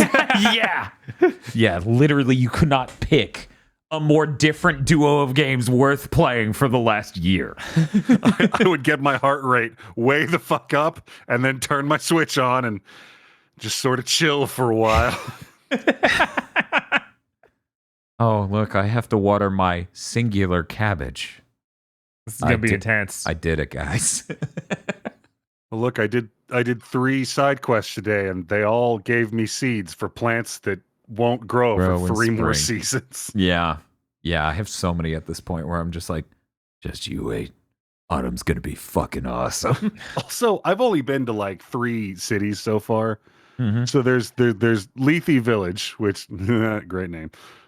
Which is, it's a Western medieval fantasy style village. It's got a square and some buildings. It's standard stuff. And there's Shatola on the beach, which is, cool high fantasy built up on coral rocks. It's whatever. Then there's Nemea, which was designed by psychopaths. Because it's all platforms and spiral staircases. And in Harvestella, you have a jump button. It's not for anything. It's just to let you know that you're not going off the path. Yeah. You want to get down off this balcony? Find a staircase. The way that village made me feel was the same way I felt when I first arrived in the Pokemon 3rd Gen Tree Village And I'm just like, how the fuck do I get down from here? Like, there's just a level of, I can see where I want to go. Let me go there. Please let me jump off this rail. And they're like, no, you're going to run. Let me tell you, you're going to run 2 trees that way. Then you go down the spiral staircase, go across the bridge. And I'm like, there is a time system. In a normal RPG, this would be unhinged enough. I do sometimes just wander around in that game going, they fixed the clock. There's enough time in the day now. It's so great. As someone who never played the demo, I did not get to experience that at all, but I have certainly heard it from enough people. Like the map travel stuff had an unhinged speed to its time. Oh my God. Like you could just hear the "You're About to Drown" music and Sonic start in the back of your head. Yeah. I take it Harvestella's going all right. Yeah. Harvestella continues to be an 8-mile trough of sweet oatmeal.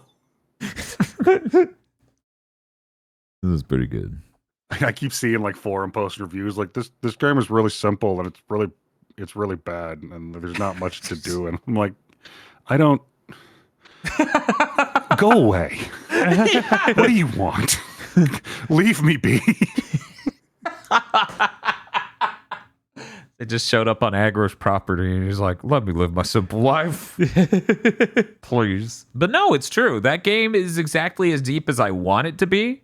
Literally the only complaint I had about it is it should have some more money in it, and probably also it should be cheaper, because I think more people would be interested if it wasn't priced at full 60. Yeah. It really probably should not have been 60. Yeah. But yeah, it's got there's a certain almost zen-like quality to how pared back it is in every facet. Like it has what you need to feel a certain way.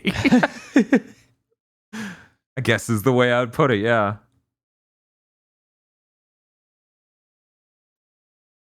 Did you play anything else, Agra? I didn't play anything else, but I did want to mention that I finally figured out the exact thing that I couldn't put my finger on with Harvestella. Okay. It's a game I'd been looking for. It's a game type that I really like, and this is the perfect crystallization of it. This is an MMO with no other players. Right down to how every NPC has 5 different animations to express their feelings. Fair. Well, I guess that means it's time for the Podlords. Oh, shucks. Oh, fuck. Oh no.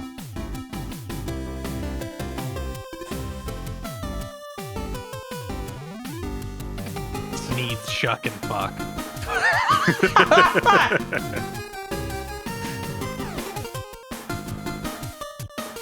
Need is a thing simply everyone needs.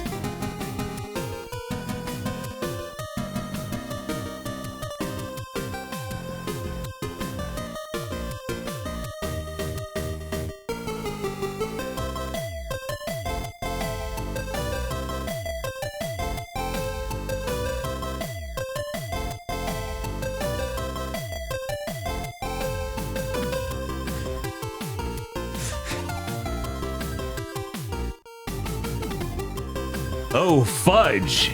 It's the Podlords. Sorry, guys.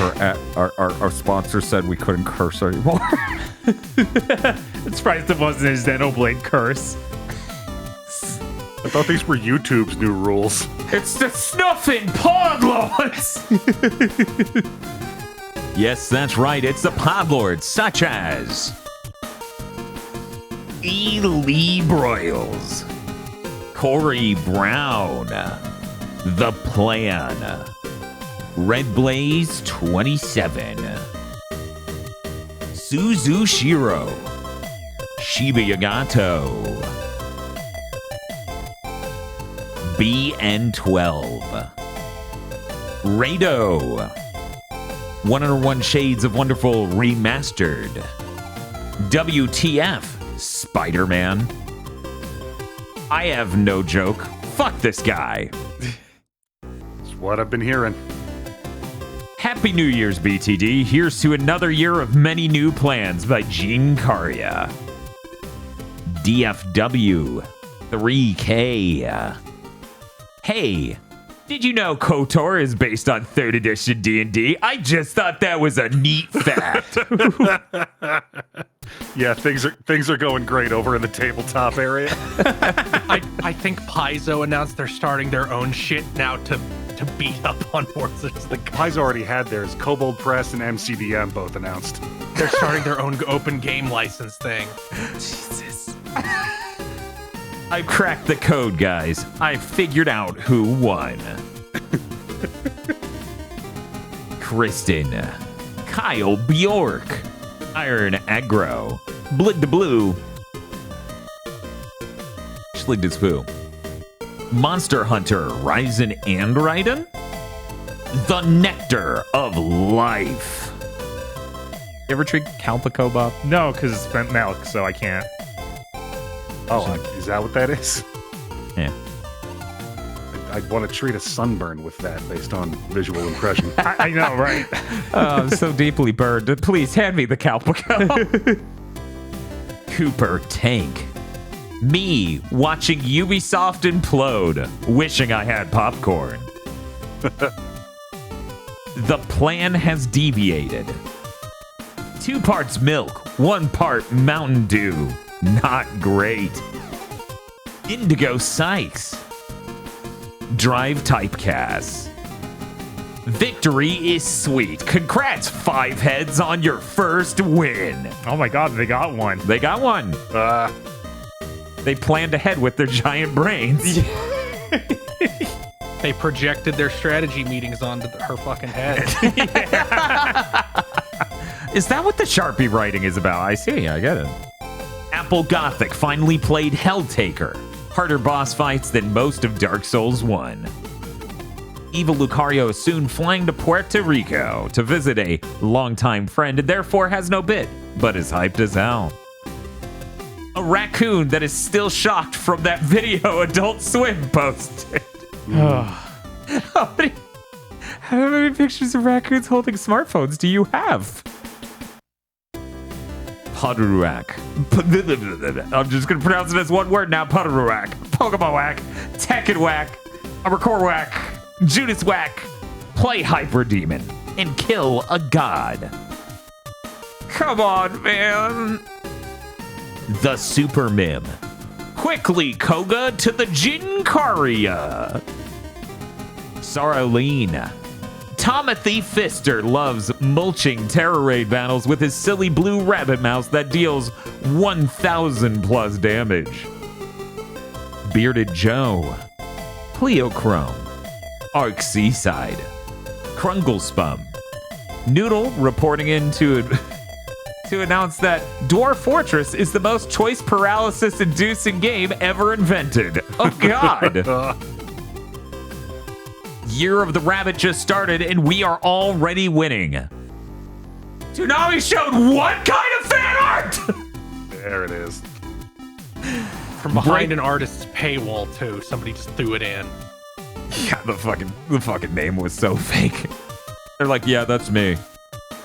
I'm a American man. Breaking news. James Cameron has announced the plot of Avatar 4 will be about the Equalizers, led by a man. And iconic Bane. Thank you very much to our pod lords. Thank God, Lords. Thank you, pod lords! Thank you, Pod Lords. Pod Lords. And if you'd like to become a Pod Lord, you can go to our Patreon at patreon.com/GBpodcasts. For as little as $5 a month, you get many benefits, such as early access to Chugging Bleach and Pokemon Go to the Movies, our 2 monthly anime podcasts, wherein we review 5 or more episodes of Bleach a month, or more,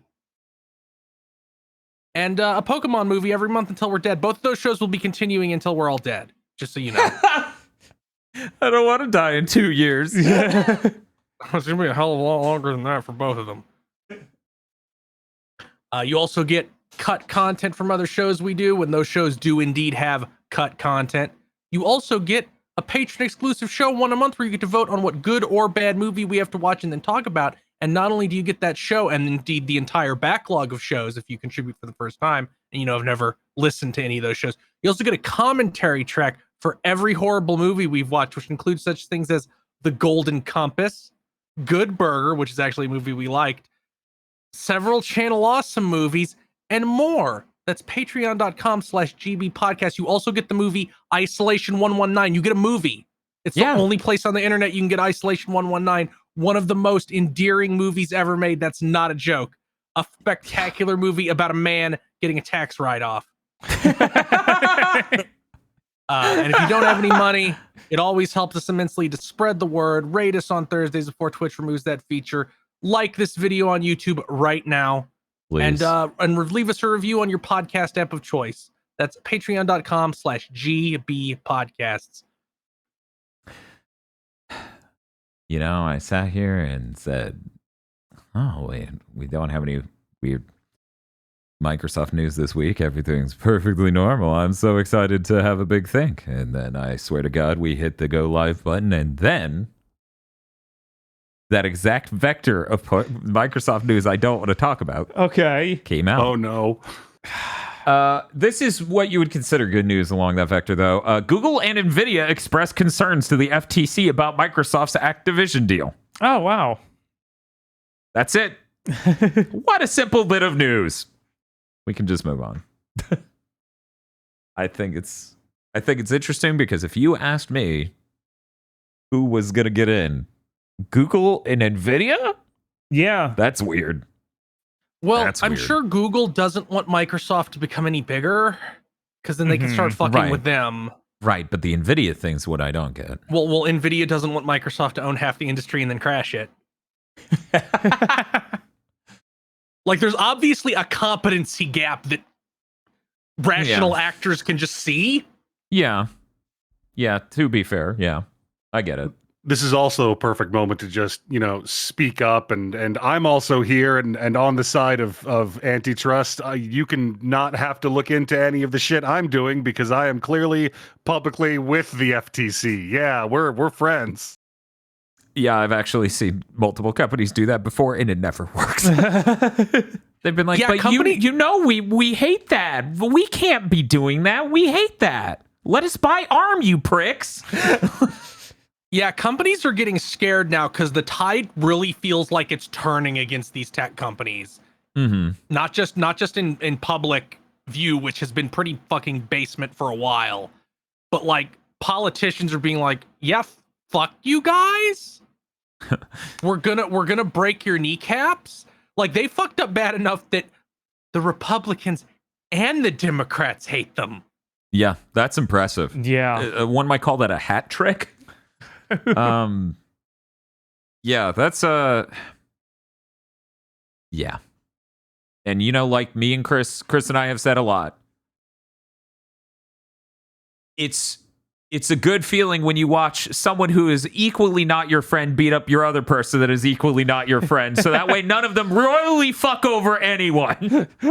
If all the companies really just turn against each other and prevent each other from becoming a monopoly for their own greedy gains, technically I gain from that. Right. When a devil catches a monster, I as a human being can only hope they both die. Right. But that was technically Microsoft news, which forms a vector. We're going to head over to Chris's Microsoft news. That is news I'm at all interested in talking about. On the 25th, Microsoft is doing what they're calling a developer direct, where we will get updates on various games from the developers. It sounds dire. What about it sounds dire? I've just heard that it sounds dire. I didn't look into this myself because I figured it would form a better conversation. They've said that they've been pretty clear that there's not going to be anything new. It's all going to be stuff that's already announced, and it's going to have deep gameplay dives. Okay. So it just comes off to me as one of those events that's going to be like 40% the developers saying nothing. Kind of like let me explain how a trebuchet works. I assume it's something sort of like that. And a lot of these games are fucking out already. Wait, what? No way. What? Okay, What? no, Minecraft Legends is different from Minecraft Dungeons. Those are two different games. Don't worry. I literally made the same mistake during the fucking Kirby stream. Yeah. But yeah, this is seemingly only going to cover 4 games. Okay. The Elder Scrolls Online, which Why is that Uh, there? Forza Motorsport, Minecraft Oh, Legends. Really? We're Like finally seeing the new Forza. That's what The they one said, we've yeah. barely seen since it Okay. was announced a while ago. And Redfall. Starfield will not be there because it's getting its entire own one of these at some point. Would you like my theory on why Starfield isn't going to be there? Because it's delayed. They have specifically said this will be showcasing games coming out in the coming months. Yep.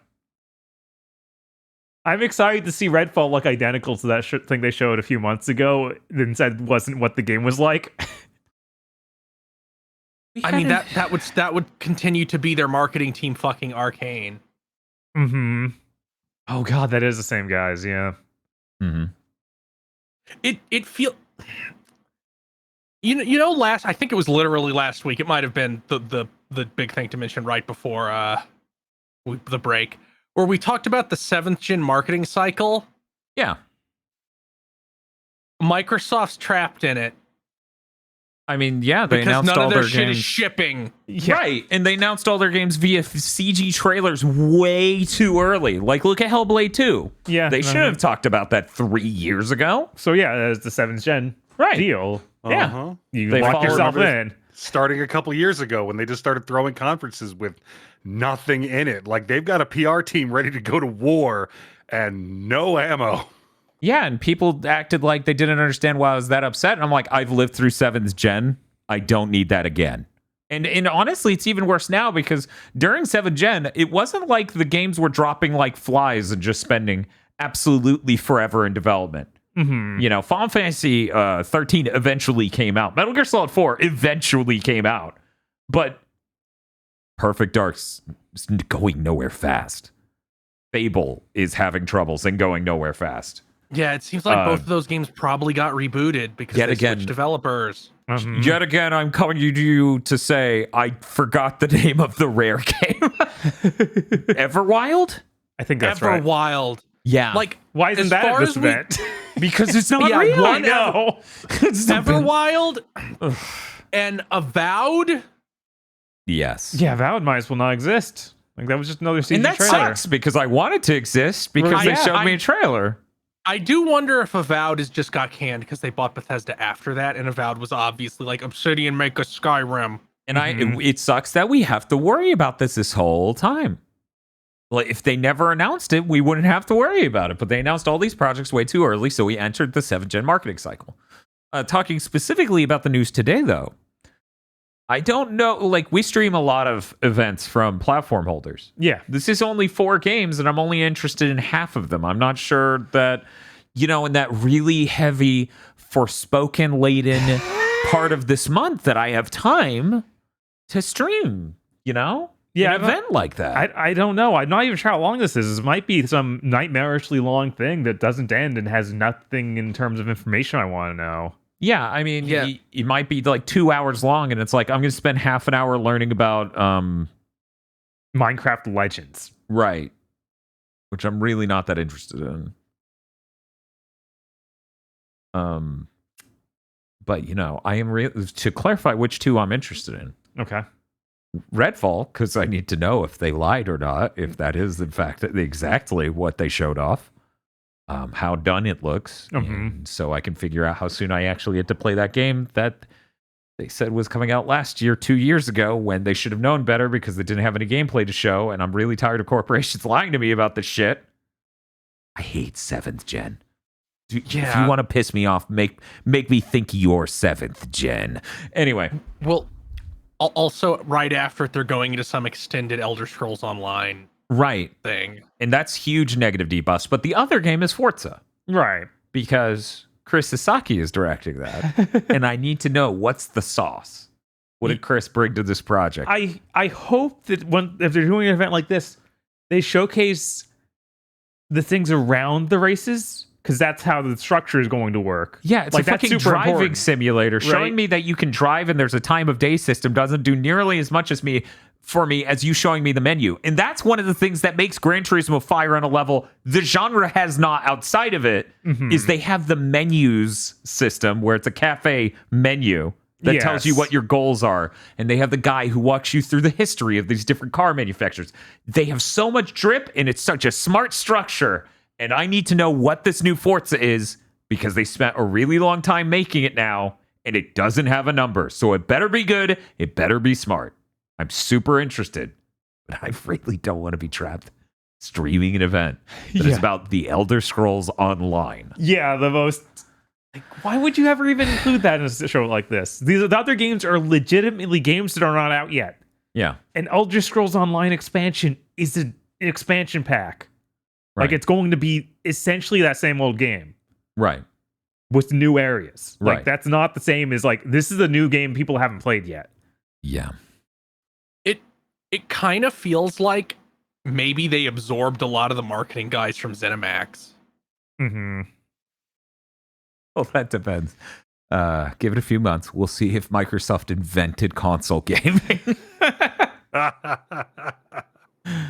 I just have this horrible vision of this event where it's like there's going to be a bunch of developers where they're going to do cuts between a bunch of developers, like sitting on a chair in the corporate lounge saying really vague stuff, and then we'll see like a chunk of gameplay that we might not even see a long chunk, or it might be too long.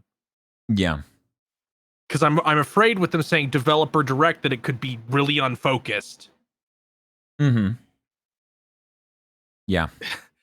They should have only announced this 2 days in advance like Sony, because now Sony has the opportunity of putting a state of play in the same week.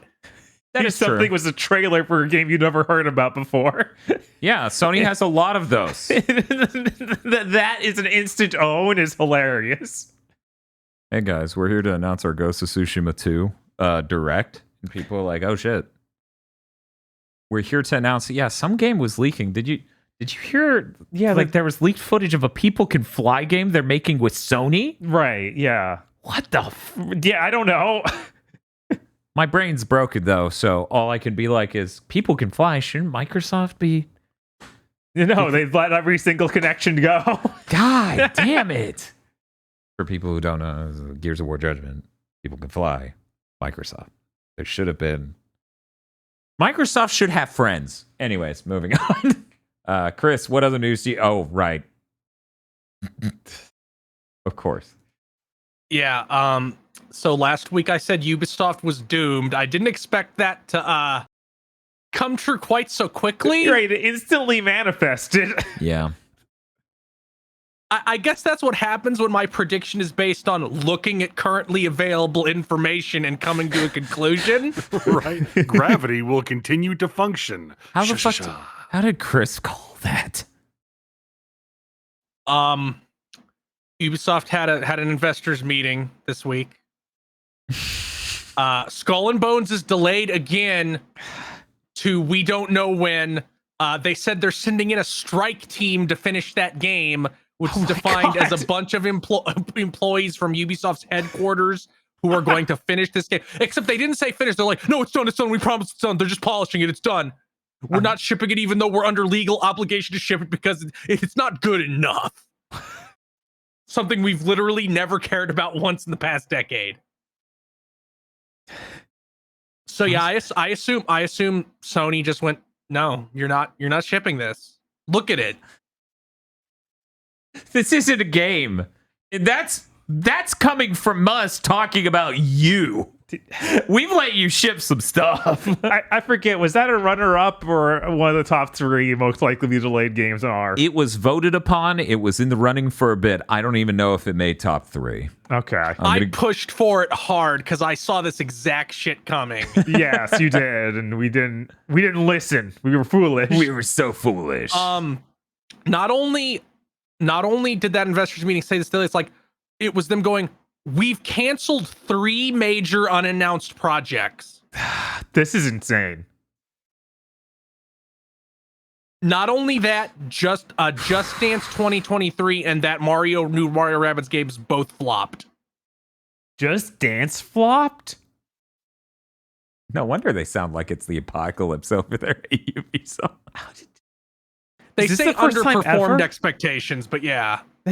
This might be the first time ever. Mm-hmm. I know that they did a complete rework of the way the menus worked, which might have scared people off. Oh, And- yeah, that breaks the spell. Yeah. Yeah. And also, that was the one designed to be like, okay, this game is just the one that's going to be updated from now on, I'm pretty sure. Oh, no, people don't want that. Like, No. Just Dance is a boomer franchise. Mm-hmm. It is for people who don't play games. They don't want a platform. It can be 95% the same year to year. You have to ship a box to stores that says Just Cause Year. Or not Just Cause, Just Dance Year. Mm-hmm. And of course, Rabbids didn't do well. That was like, what, 6 years after the last Rabbids game?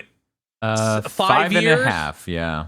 But Or 5, also, yeah. like, and every time I bring this up, people come at me trying to talk about the quality of the game. And I'm about to say it doesn't matter in this case. Like, that's not what I'm talking about. Mm-hmm. In the Switch's first year, the Switch was a novelty. Mhm. So Switch fans bought a lot of games that under normal circumstances would just die on the launch pad. Like that embarrassing port of Street Fighter 2 sold like 1 million units. Yeah. Yeah. Yeah, Disgaea sold well. Because, yeah, Disgaea sold well and confused Nisa forever. So, yeah, I'm not surprised that this Mario Rabbids thing didn't perform as well. Yeah, I mean, a lot of the novelty's gone. A lot of people just go, well, whatever. I'm not as fascinated by this notion of Rabbids and Oh, Mario. So when Not even that, executives it's say just when executives say didn't meet expectations, I'm like, wait, like someone who knows what the fuck they're talking about, or like an executive? Seems like Ubisoft was reporting a big loss, so... Yeah. Canceling 3 games, though. That's... Yeah, that's a lot. That is. Some insiders were being like, yeah, they've been shopping themselves around like, please buy us.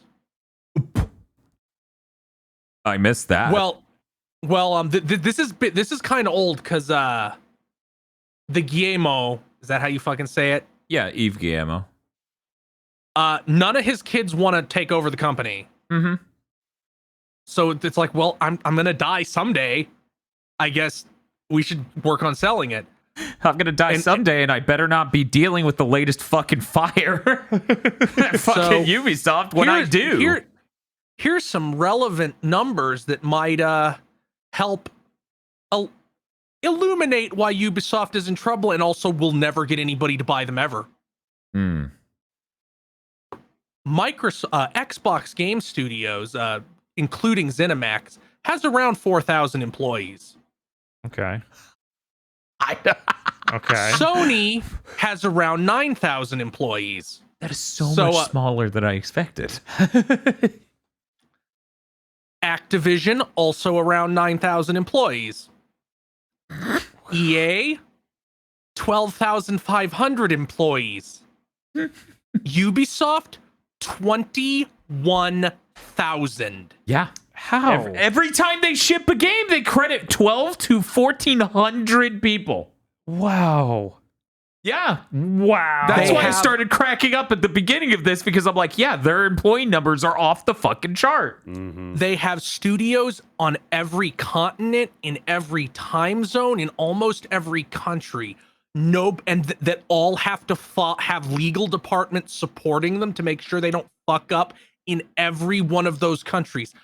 They have more, Ubisoft is roughly the size Bethesda was. Like, in terms of money. Mm-hmm. Mm-hmm. There's no reason they should have more than twice as many employees as Activision. Yeah, I mean, Ubisoft is the example of what happens when you make Resident Evil 6 and you decide that worked, let's keep doing that and scaling up and doing multiple franchises at the same time that are this. Yeah, this is crazy.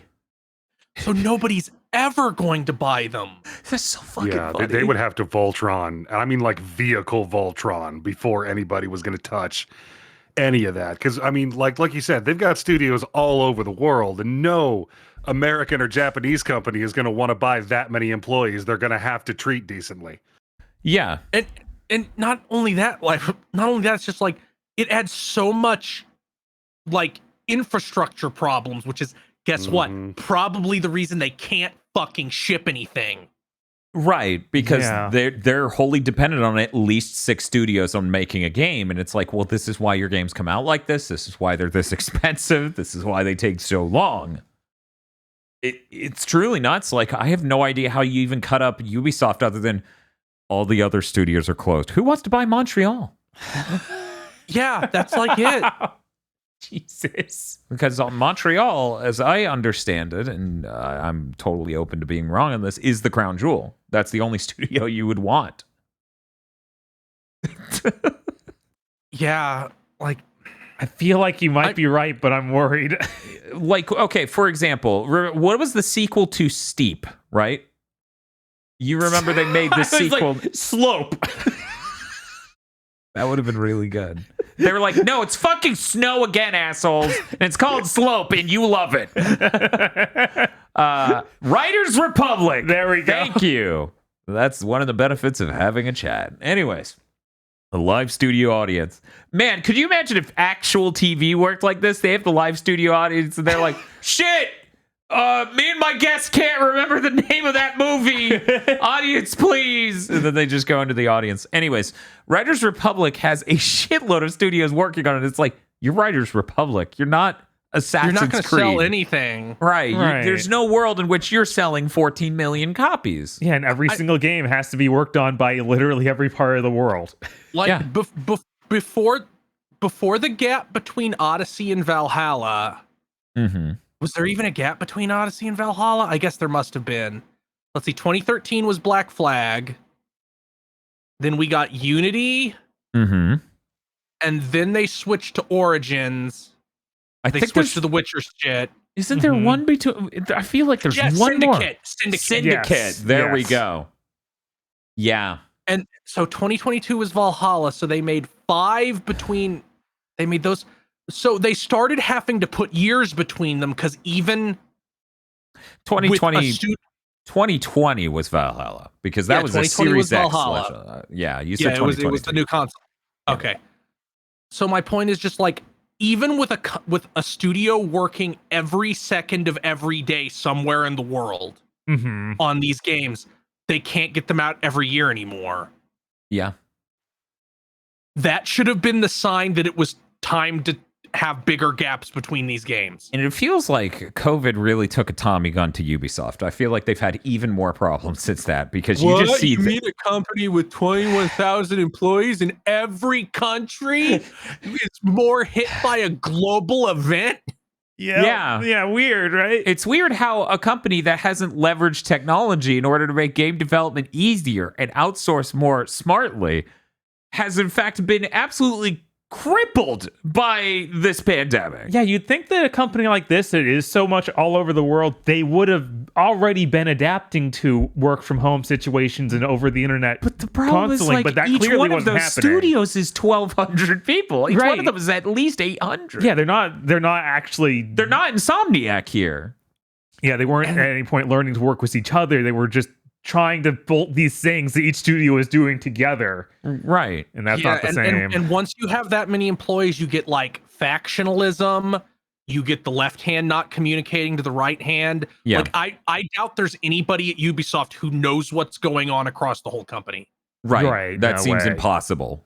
100%. Like, and even for Activision, it's I can conceive of somebody a couple steps down from Bobby Kotick who's like, no, I know what every project is and vaguely how far along it is. I can tell you every time I ruined it. So like, what does Ubisoft even have announced right now? They have that Prince of Persia remake, which is almost certainly canceled. And there's an Avatar game. There's 3 Assassin's Creed games. Number of Assassin's Creed games. Because there's the one that's coming out soon, Mirage. Then there's Hexa, and then there's the Japan one. Yes, and there's also the mobile one. Bob, we're talking about real games. But this is like a full budget, like, And it's probably full 3D Ubisoft world. China. Yeah, I think it is. Yeah.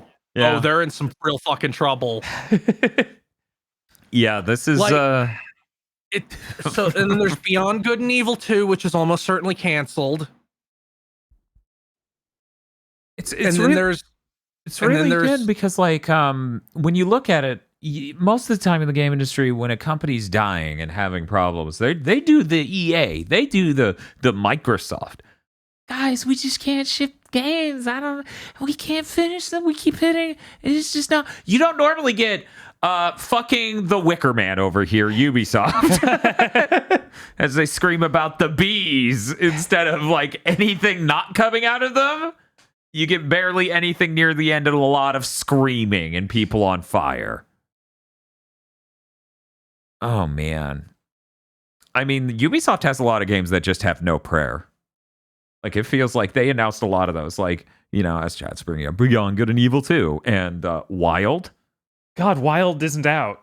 Or officially fuck is canceled, that? I'm pretty sure. That was the Beyond Good and Evil's original creators game. Yeah, right? Michael Ancel, right? Yeah, It was like Michelle I- Ancel, yeah. I think that the only thing they showed was a trailer where there was like a giant woman. And then the Cliffy P was like, ugh. No, what big woman or whatever the fuck I said it in Gears ranking video. Yeah, it showed a lot of wildlife. It showed like mystical shit, and there may have been a big woman.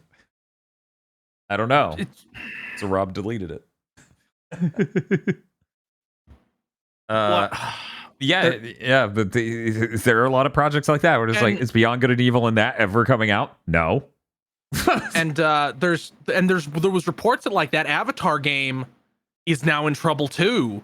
Like that's why because the studio making it is the studio behind The Division. Oh. And the reports was that like the reason The Division 2 is now getting a lot of attention, like they're trying to salvage it years later, is because it's like none of our other shit is coming out anytime soon. Yeah. That's so. Mm-hmm. It's funny because it was Avatar. It's like, yeah, the movies are going to be coming out for the next like 5 years. There's no rush. But clearly, it doesn't matter how long it's going to take. It's going to be on fire and then get canceled. Honestly, like the only way an Avatar game makes sense to me is if you're pumping Sony PS5 exclusive fidelity money into it. Mm-hmm. And I don't think Ubisoft is doing that. I think they're just trying to make their normal shit skinned with Avatar. Because that's all they know how to do. Right. Must be a challenge to try to do a game that isn't the game you've been making for a really long time. Yeah, it's really unfortunate how literally, of all the different game companies, I feel like they're the only ones who just, every game is the same game. Yeah. Like, Well, it's of course, very it's bizarre. the perfect form of video game. They achieved it. Well, it's funny I too because normally you don't see that at the publisher level. You see that at the individual developer level, Right, like which is totally different. FromSoft. Yeah, that's a totally different thing. This is a publisher with many Right. different developers that have all been sicked on one. with 21,000 people working on the same gray square. Yes. Yeah, it's really bizarre. It's really bizarre. Okay. I found a list of all the games Ubisoft has. Shoot. This game comes out this month. It's called Oddballers. It's a dodgeball multiplayer game. Okay. Okay, chat. You ever see those challenges? That's like, here's a YouTube hilarious compilation. How long can you last without laughing? That is how I feel about this list. Let's go. What's the deal with Oddballers? I mean, I've never seen or heard of this game until I looked at this list. Yeah, that's fair. Okay, one moment. They're making Tom Clancy's The Division Heartland. Oh yeah. That's a weird spin-off. That's like a It's roguelike. a free-to-play shooter. Survival, crafting, battle royale, nightmare. Yeah, Skull and Bones, which is Skull and Bones. Assassin's Creed Mirage. Voyage. Avatar, Assassin's Creed Infinity, which is the one thing that Red and Hex are both parts of. Yeah, Right. it's like the that's hub. that- Wait, what if it is its own game, Dan? You know what? I'm gonna say no, it isn't because it's not even gonna ship. I assume it'll be one thing you boot, and then everything Yeah. else is inside it because it's them trying to rip. It's gonna be them trying to do, something like Genshin where you have to keep pumping in money. Oh, 100%. It will be a single executable from your OS level, and then when you go to these different aspects of it, you will feel booting another video game within that video game. Maybe if we call you play Assassin's Creed, people will stop being mad about it. Very brief news I'm sticking in right here. The company that owns Dungeon Fighter Online is like, we're making a Dungeon Fighter Genshin. Okay, goodbye. That's all we have to say. Cool. Yeah, they did show that out. It was like, you have 3 other projects. Just don't tell me about this until you can show me it. There's Assassin's Creed VR, which is some Oculus VR exclusive thing. What? Oh, yeah. Forgot. Beyond Good and Evil 2, canceled. Prince of Persia: Sands of Time, canceled. Allegedly. Project Q, some team, like it's supposed to be their I guess it's supposed to be their version of fucking Overwatch. And that was one of XD. Yeah. that was one of the things that was attached to Quartz until they ripped that shit out. God, of course it is. Yeah, of course. Is the Tom Clancy thing called X Deviants or X? I don't know. I don't remember. Yeah, I don't. Then we got Project U, which is probably canceled because they said it's going to have a PC only playtest that will only be in Western Europe somewhere, and all we've ever seen is concept art. So considering that doesn't have a name, it might even be one of the things they canceled. Yeah. A new version of The Settlers that was supposed to be out March 17th of last year, and then it was delayed indefinitely. Oh. The Splinter Cell remake, which, considering their history of remaking things, Right, that could have been another project of that same studio. Man, yeah. I forgot they even announced that. they have some fucking deal with Lucasfilm for Star Wars over something. And X Defiant, which is gonna be some fucking Tom Clancy thing. Like, so it just seems like they're doomed. None of these projects seem like they're gonna come out. And Right. even if they do, none of them seem like they're gonna take off at the level Ubisoft needs to survive. Correct. I agree. And this may be great, actually, because if they just outright bankrupt, then we can see some IPs go in some directions and get some shit made. It is really Yeah, funny. It's so- like, why would anyone bother buying it when they're going to have to liquidate soon? Right. You get a much better bargain. Like, why would you buy Ubisoft Montreal when you could just buy the IP Assassin's Creed? Right. And then scalp all the staff. Right. Like, it's much easier to let them just go bankrupt, liquidate themselves, and then buy the IP at an auction. Because that's how that goes. Like, people probably don't remember the THQ days. Right. But that is how that shit goes. No one wants to buy THQ, and Ubisoft successfully crafted themselves as one of the most prolific fucking publishers with one of the most important catalogs of IPs in modern zeitgeisty culture into the next THQ. Yeah, they didn't have to get themselves invested in some new peripheral that they'll ship 1,000 of to a store and sell 0. No, all they had to do was like do the dumbest thing ever and be like, well, we can't be as good as Broly. Let's just make 10,000 clone Gokus. Ooh. It just In the past year, their stock has fallen 60%. Whoa. those people know what's up. Yeah, like I said on Twitter, I can't see Ubisoft surviving to 2030. Okay, I think the only interesting conversation left to have here, possibly, is What IPs do you think, like, let's do top 3 IPs from them. Who do you think wants them? So we're going to do Assassin's Creed. Who do you think wants that one the most? Who's going to put down the money to buy that IP? Sony. I feel like Sony would see the value there and probably be better making exactly that game. I don't know. I feel like that Sony bends Assassin's Creed. I feel like Assassin's Creed no longer has the pomp it used to. Well, I think it could, though. It may be. Yeah, they I might think be able Sony to would fix shove a her. rocket up that thing's ass. Like if Sony wanted it, they would start a new studio just to make new Assassin's Creed games. Yeah, If only they had someone from Ubisoft. Yeah, here's the thing. Assassin's Creed. Assassin's Creed is a long-running franchise. People care about it. The fact Ubisoft has made them not care about it is only a testament to Ubisoft's incompetence. If Sony was like, here's our fucking high-budget reveal trailer for Assassin's Creed, we built a studio to make it now, excitement instantly goes to the roof for people who ever liked it. Yeah, I know. If they're like, yeah, no, apparently Jade Raven wanted to make another one, so we just let them do that as their next project. Yeah. I'm sure. Oh, yeah, for sure. Like, I think Assassin's Creed, the name, has so much cachet within gaming. I really do believe that. I think that is their most valuable IP. Oh, yeah, I don't think that's questionable. I mean... So we move on to... Well, hang on, because I think it's in the scenario, I think it's infinitely more likely that Microsoft ends up snapping it up and trying to do the exact same thing Ubisoft was doing to it and going, why isn't it working?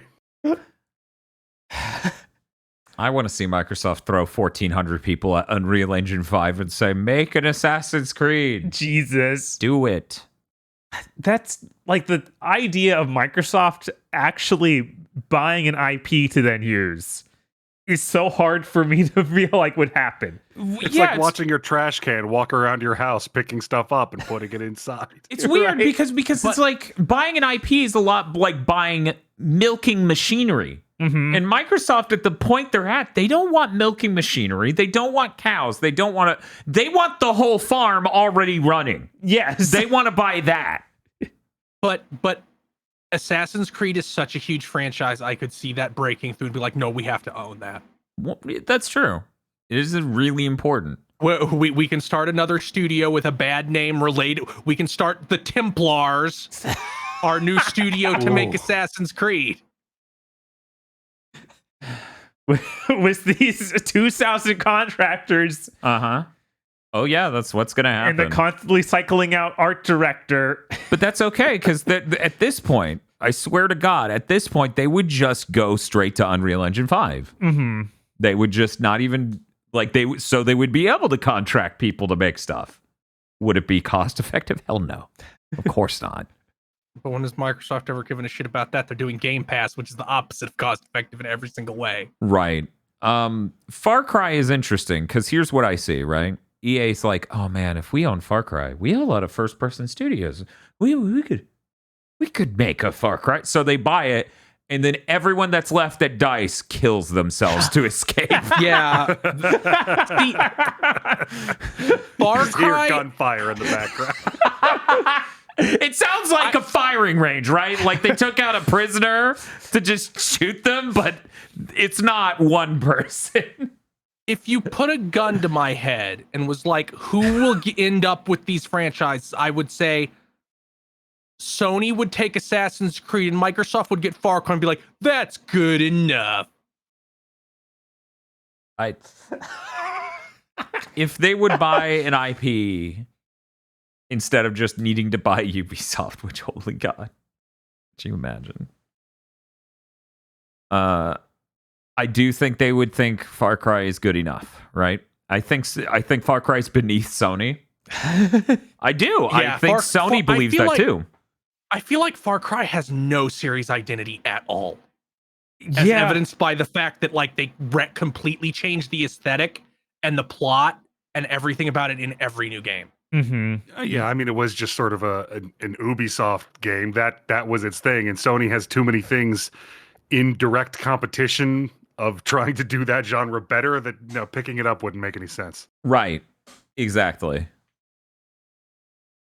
So I think Microsoft and EA are the most likely for Far Cry. Oh, fuck. I forgot. Tom Clancy's name might be in IP. Yeah, no, that's something they own. That's fucked up. Yes. Can we talk about that? Can we talk about that's fucked up? Because that's fucked up. That one I also think would be EA. I feel like it's more 2K. But maybe I'm crazy. 2K is funding Judas, right? Yes. My brain just did that, but with the Tom Clancy, where it's like, we spent 9 years funding the development of a Tom Clancy game. Yeah, why'd you do that? Everything okay? I could also see Microsoft with it because it's such a like broad scope term. They could put it on any military shooter and be like, "This is ours now." So in this fucked up version of reality, okay? Uh-huh. By the time this has happened, Phil Spencer's out. Yeah. They shot him to death. They replaced him with someone else who's been in the organization as long as Phil Spencer, but is out of touch. And Bob, they buy Tom Clancy's name and they go, finally, we have a counter to Metal Gear Solid. People used to compare Splinter Cell and Metal Gear Solid all the fucking time. Mm-hmm. Yeah. I I still say either Tencent or the Chinese government directly buys the Tom Clancy license. Could you imagine the fucking irony? God, like that just makes me imagine that China buys the literal Chinese government buys Tom Clancy's name, and every game is just about the U.S. military being incompetent. Yeah, it is 100% an info op, and they're doing it out in the open, but nobody can stop them. And the worst part is, like, so many Tom Clancy fans would actually be really into that. They would be like, oh, it's great. This is the only guy with a clue. And he's just, an Asian American he's just so much smarter, and the U.S. government just keeps fucking up at every step of the way. You almost got us this time, China, but I stopped you. But only barely, and I sympathize with you. And I did it by committing crimes. I mean, that was already part of... Aggro, did you miss Tom Clancy's Rogue Squadron, the mobile game that literally has the reveal trailer have them say, we can't win this fight by playing by the rules, and has like a Rolodex full of criminals to recruit come up on the screen? Yes. That's the great thing about good propaganda. Like, whether you're pro or anti-American, you're telling the same story. It's just a framing difference. Yes. When we commit crimes, it's awesome and based. When they commit crimes, it's vile and underhanded. Okay, so I actually have the number one game I think Sony would go after. Prince of Persia. Yeah, I was going to say that would be my most likely for Sony to want. I would actually, and I know this is the first thing you're going to think is bad, but I would really like to see Naughty Dog try a Prince of Persia. I think that could be great. My first instinct was Insomniac. That's actually Honestly, really different. Honestly, I think Insomniac could do good. I think Naughty Dog could do good, and I think Sony Santa Monica could do good.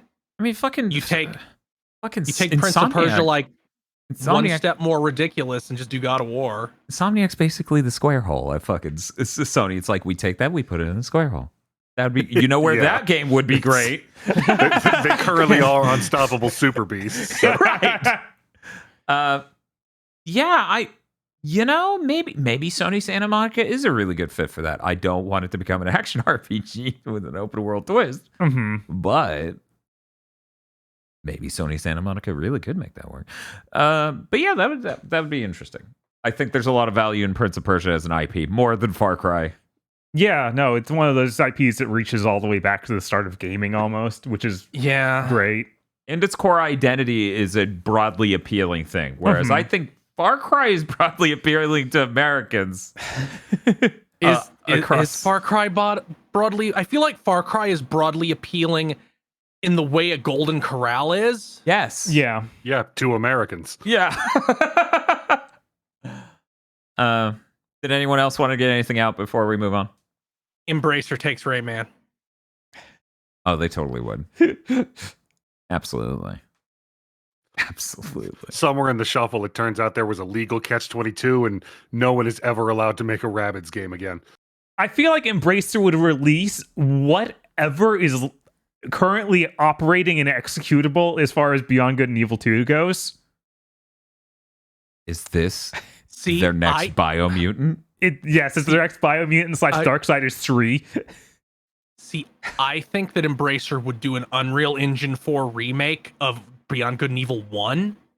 They would. And then would say, we're making a game with the exact same assets and engines and calling it Beyond Good and Evil 2. Smart. Really I smart. feel like they could also, like Bob said, just ship whatever exists right now. Just frame it as like we're releasing the artifact load of Beyond Good and Evil 2. Right. Witness what was before we go make a real game. Well, yeah, it's kind of like half of the Duke Nukem Forever strategy.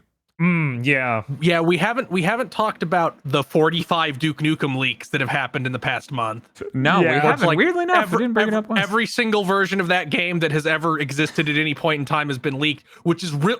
Embracer, it's really obvious you're just like chumming the water to figure out if anybody wants a new Duke Nukem game. We do. Fucking make it. We want any of these, actually. So I even if they didn't shove Beyond Good and Evil 2 out the door in whatever state it was in, it would somehow leak conveniently. Mm-hmm. It's been really fun watching people who used to work there, who was just like, I can confirm that is real as hell.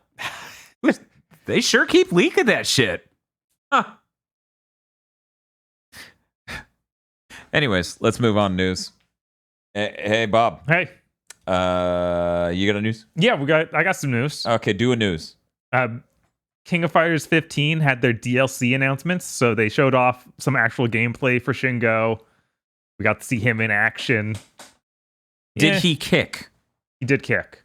Cool. He does say goofy stuff. Did he say Shingo kick? I don't remember. He probably did. Did that Shin go? Then they showed us a render of what Kim will look like in game. Awesome.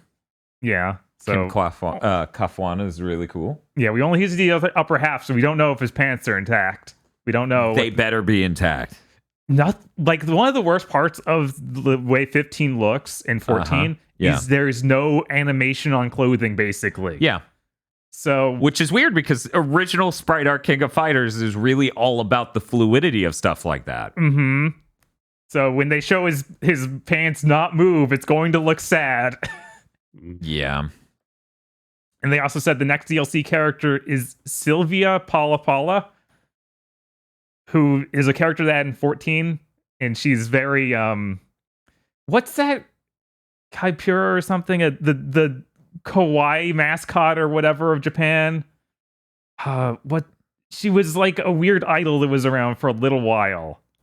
That was all about really bizarre. Oh yeah, Kyaru Pamyu. That's it. Yes. Kyaru.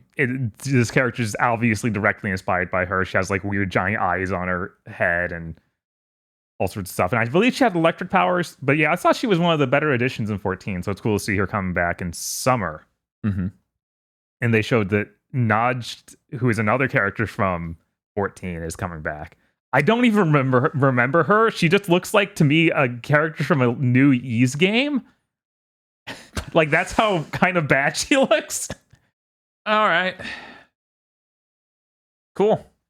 And there also going to be a crossplay beta. Coming in Hooray! We spring. can play with Voxandra. Yep. That will be neat. Thank you. Little late. A year late, but we'll take it. Right? At least it's happening. Yeah. And there's 2 more on the roadmap that are shadowed out. We don't know who they are yet. It could be Brian anyone. One- 100%. Yeah, one that's looks probably. like one looks like it's probably Dualon, Oh, who maybe. was Yeah. one of the members of Ash Crimson's team. Yeah, he does look like that. That first one of the silhouette. And I'm trying to remember what the name of the who I'm thinking of is. Looks like the last one. Oh, God, she what is looks. that. It looks kind of like the sumo girl. What's her name? I can't remember. I don't either. Hinako Shijo. Yeah, that'd be cool. She hasn't been in them since they moved to 3D. Yeah, she was really cool. I enjoyed that character. Yeah, so Hopefully. that's looking cool. I'm glad that all of these characters seem kind of neat, unlike the whole second season pass that they released last year, because they released 2 season passes in 1 year because they were crazy. Where the second half was like, here's characters that were already made from Samurai Showdown, and then here's basically reskins of old characters that are already in the game with some different moves. Like, Yeah, that's not exciting. No. Okay. All right. and my last piece of news, And all of our last pieces. Yeah, This is it for the news. Bayonetta 3 got a balance patch, which is something they basically don't do at Platinum. Like, they don't do this much combat alteration after launch. Yeah. Maybe ever. Yeah. They reworked the way Viola's parry works, so now there's a much bigger window to actually parry stuff. I It's booted it up. almost like they got feedback from every living being on Earth and said, "Come on, man, what are you doing?" Yeah. They even added a new animation for when you get a parry timed right, where she like swings a sword and it makes it more obvious that it was a good parry that will get you a longer amount of witch time.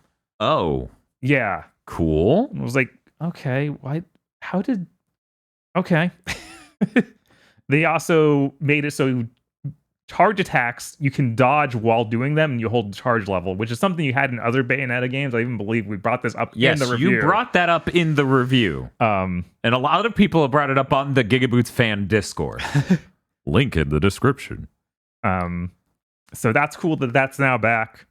Mm-hmm. And they also made it so that picture book that you can buy and had keys hidden throughout the game, like really obscurely. Mm-hmm. Now it just gives you all the keys immediately when you buy the book, so you can just then play that extra mode they added. Weird.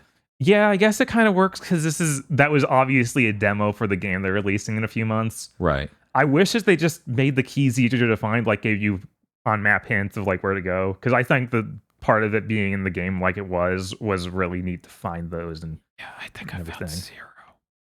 That's not surprising. I'm terrible at finding stuff like yeah, they were really obscurely hidden. It was basically, yeah, we threw them in every time you went to one of those between worlds in just a completely random place. You know, we don't talk about it a lot, but like I feel like it was a really strong thing in 7th gen where every shooter needed to do the Resident Evil gem in a tree thing. But they had like 1 or 2 of them, and there were a billion of each of those types throughout the game. And I was always miserable at finding those. Like I found 6. How many are there? 42. Yeah. Oh. I was hoping you'd say 10. All right, they made it so, you know, when you activate a treasure box and it shows you the pieces of it fly around the map that you need to go collect. Yeah. You can fast forward that. Oh, that's good. Because that's good. Yeah, that was really, really frustrating to redo because it was always like, okay, I have to wait for a full like 30 seconds while it shows me where the pieces are going. Yeah, I'm sorry I failed at platforming, but please end my suffering. And the last thing they did for this was a reduced difficulty on several of the combat portals, which is good. Some of those were unhinged. That's true. So that's cool to see them do. That's weird. Maybe this is a sign that their development tools over there are finally usable and they can just things it all after the game is done. Or conversely, they were trying to get this version ready for launch. Maybe.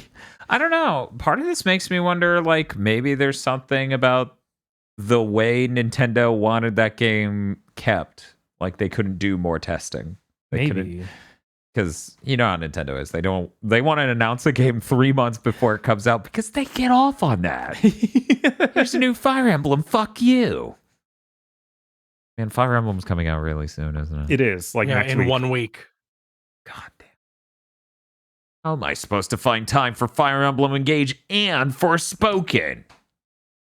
I know a really easy way to do that. Oh shit, you know one easy trick? Yeah, just one easy trick. Okay, what is it? I'm all ears. Don't play Forspoken, ever. What? But Forspoken's gotta be shorter than Fire Emblem Engage. I mean, probably. Yes, absolutely. So there you go. Obviously, all things in life are worth pursuing if they take less time.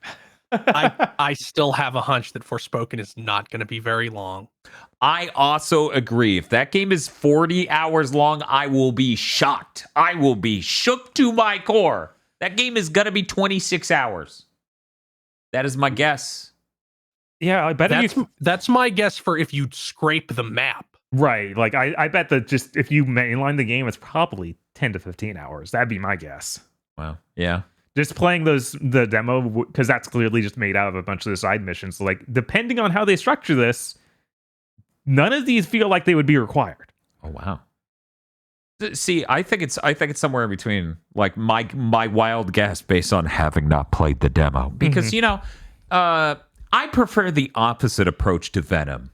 I don't want to get used to it casually, slowly over time. I'm just gonna do a shitload of it in one night and see if I survive. I think it's going to be somewhere in between where you do the main story, but you do some side missions, not all of them. Right, you think there'll be 21 some to sort of 26, requirement somewhere around. for each zone or something? I wasn't thinking that, but that could be the case. That's the easiest way to make sure your content gets played. Yes. I'm sorry, Parappa, you don't have enough of these gems. You gotta go get them. What is the name of the main character of Forspoken? Spoke woman. Fucking no. Is it Frey? It might be Freya, Frey or Freya, something like that.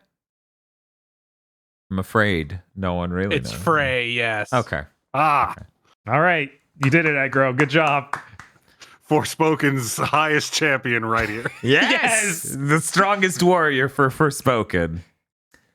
Anyways, We have one more piece of news. Oh shit! Oh no. What is it? So NetEase bought Skybox Labs this week. Skybox Labs has done a bunch of stuff, but primarily they have helped Microsoft push things out the door. They worked on all the Age of Empires remasters. They worked on Project Spark. They worked on Halo 5 Forge. They worked on the console ports of Minecraft, and they worked on Halo Infinite. I see the exact angle you're coming with. So how is Microsoft going to release anything? Bethesda. Okay, yeah. The Bethesda games will keep coming out. Who knows about anything else? I'm pretty confident the Bethesda games will keep coming out, but Kris and I disagree on the fate of Starfield. We've heard Chris's thesis on Starfield, which is not invalid. I get it. The what was it? Todd Howard's super game will not ship until it is done. Capital D. This reminds me. Okay. During Game of the Year, we talked about Halo Infinite making maps in Forge and just releasing them as if those were actually the remakes of the old maps. Mm-hmm.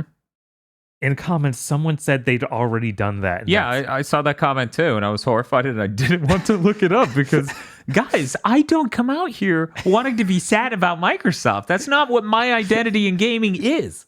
My identity in gaming is paying $15 for Punchwood and going, it's too bad no one will ever fucking know the joy I've just experienced. And then I pop off the cap of fucking Jack Daniels because that game was 2 hours long at most.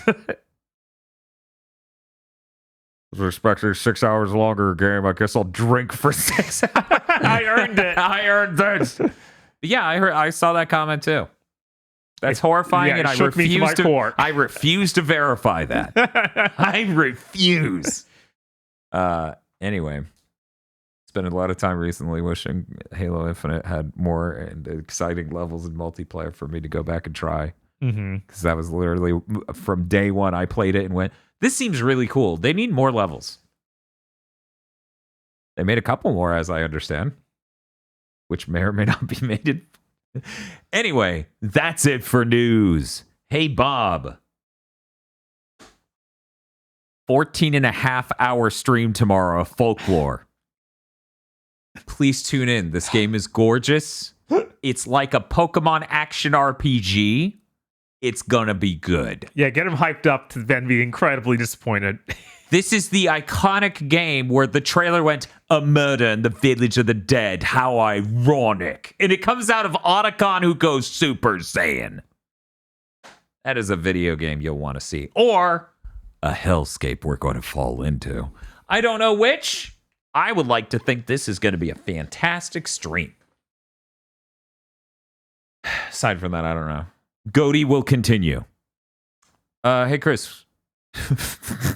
Banjo will continue.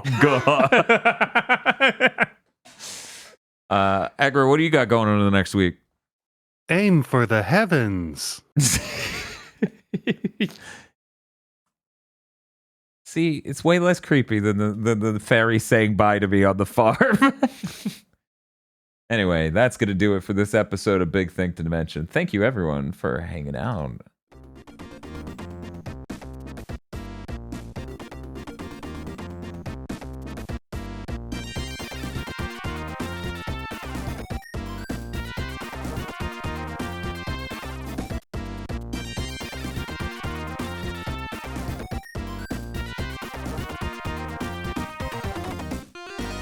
Thank you very much for listening to this episode of Big Thing to Mention. Big Thing to Mention and the GigaBoots Podcast Network is only possible because of your support over on patreon.com/gbpodcast, where you can get access to many benefits, such as Isolation 119. I'm coming up on a viewing. I need to watch that again. Oh, no. To rope in Eric. Anyways, patreon.com/gbpodcast.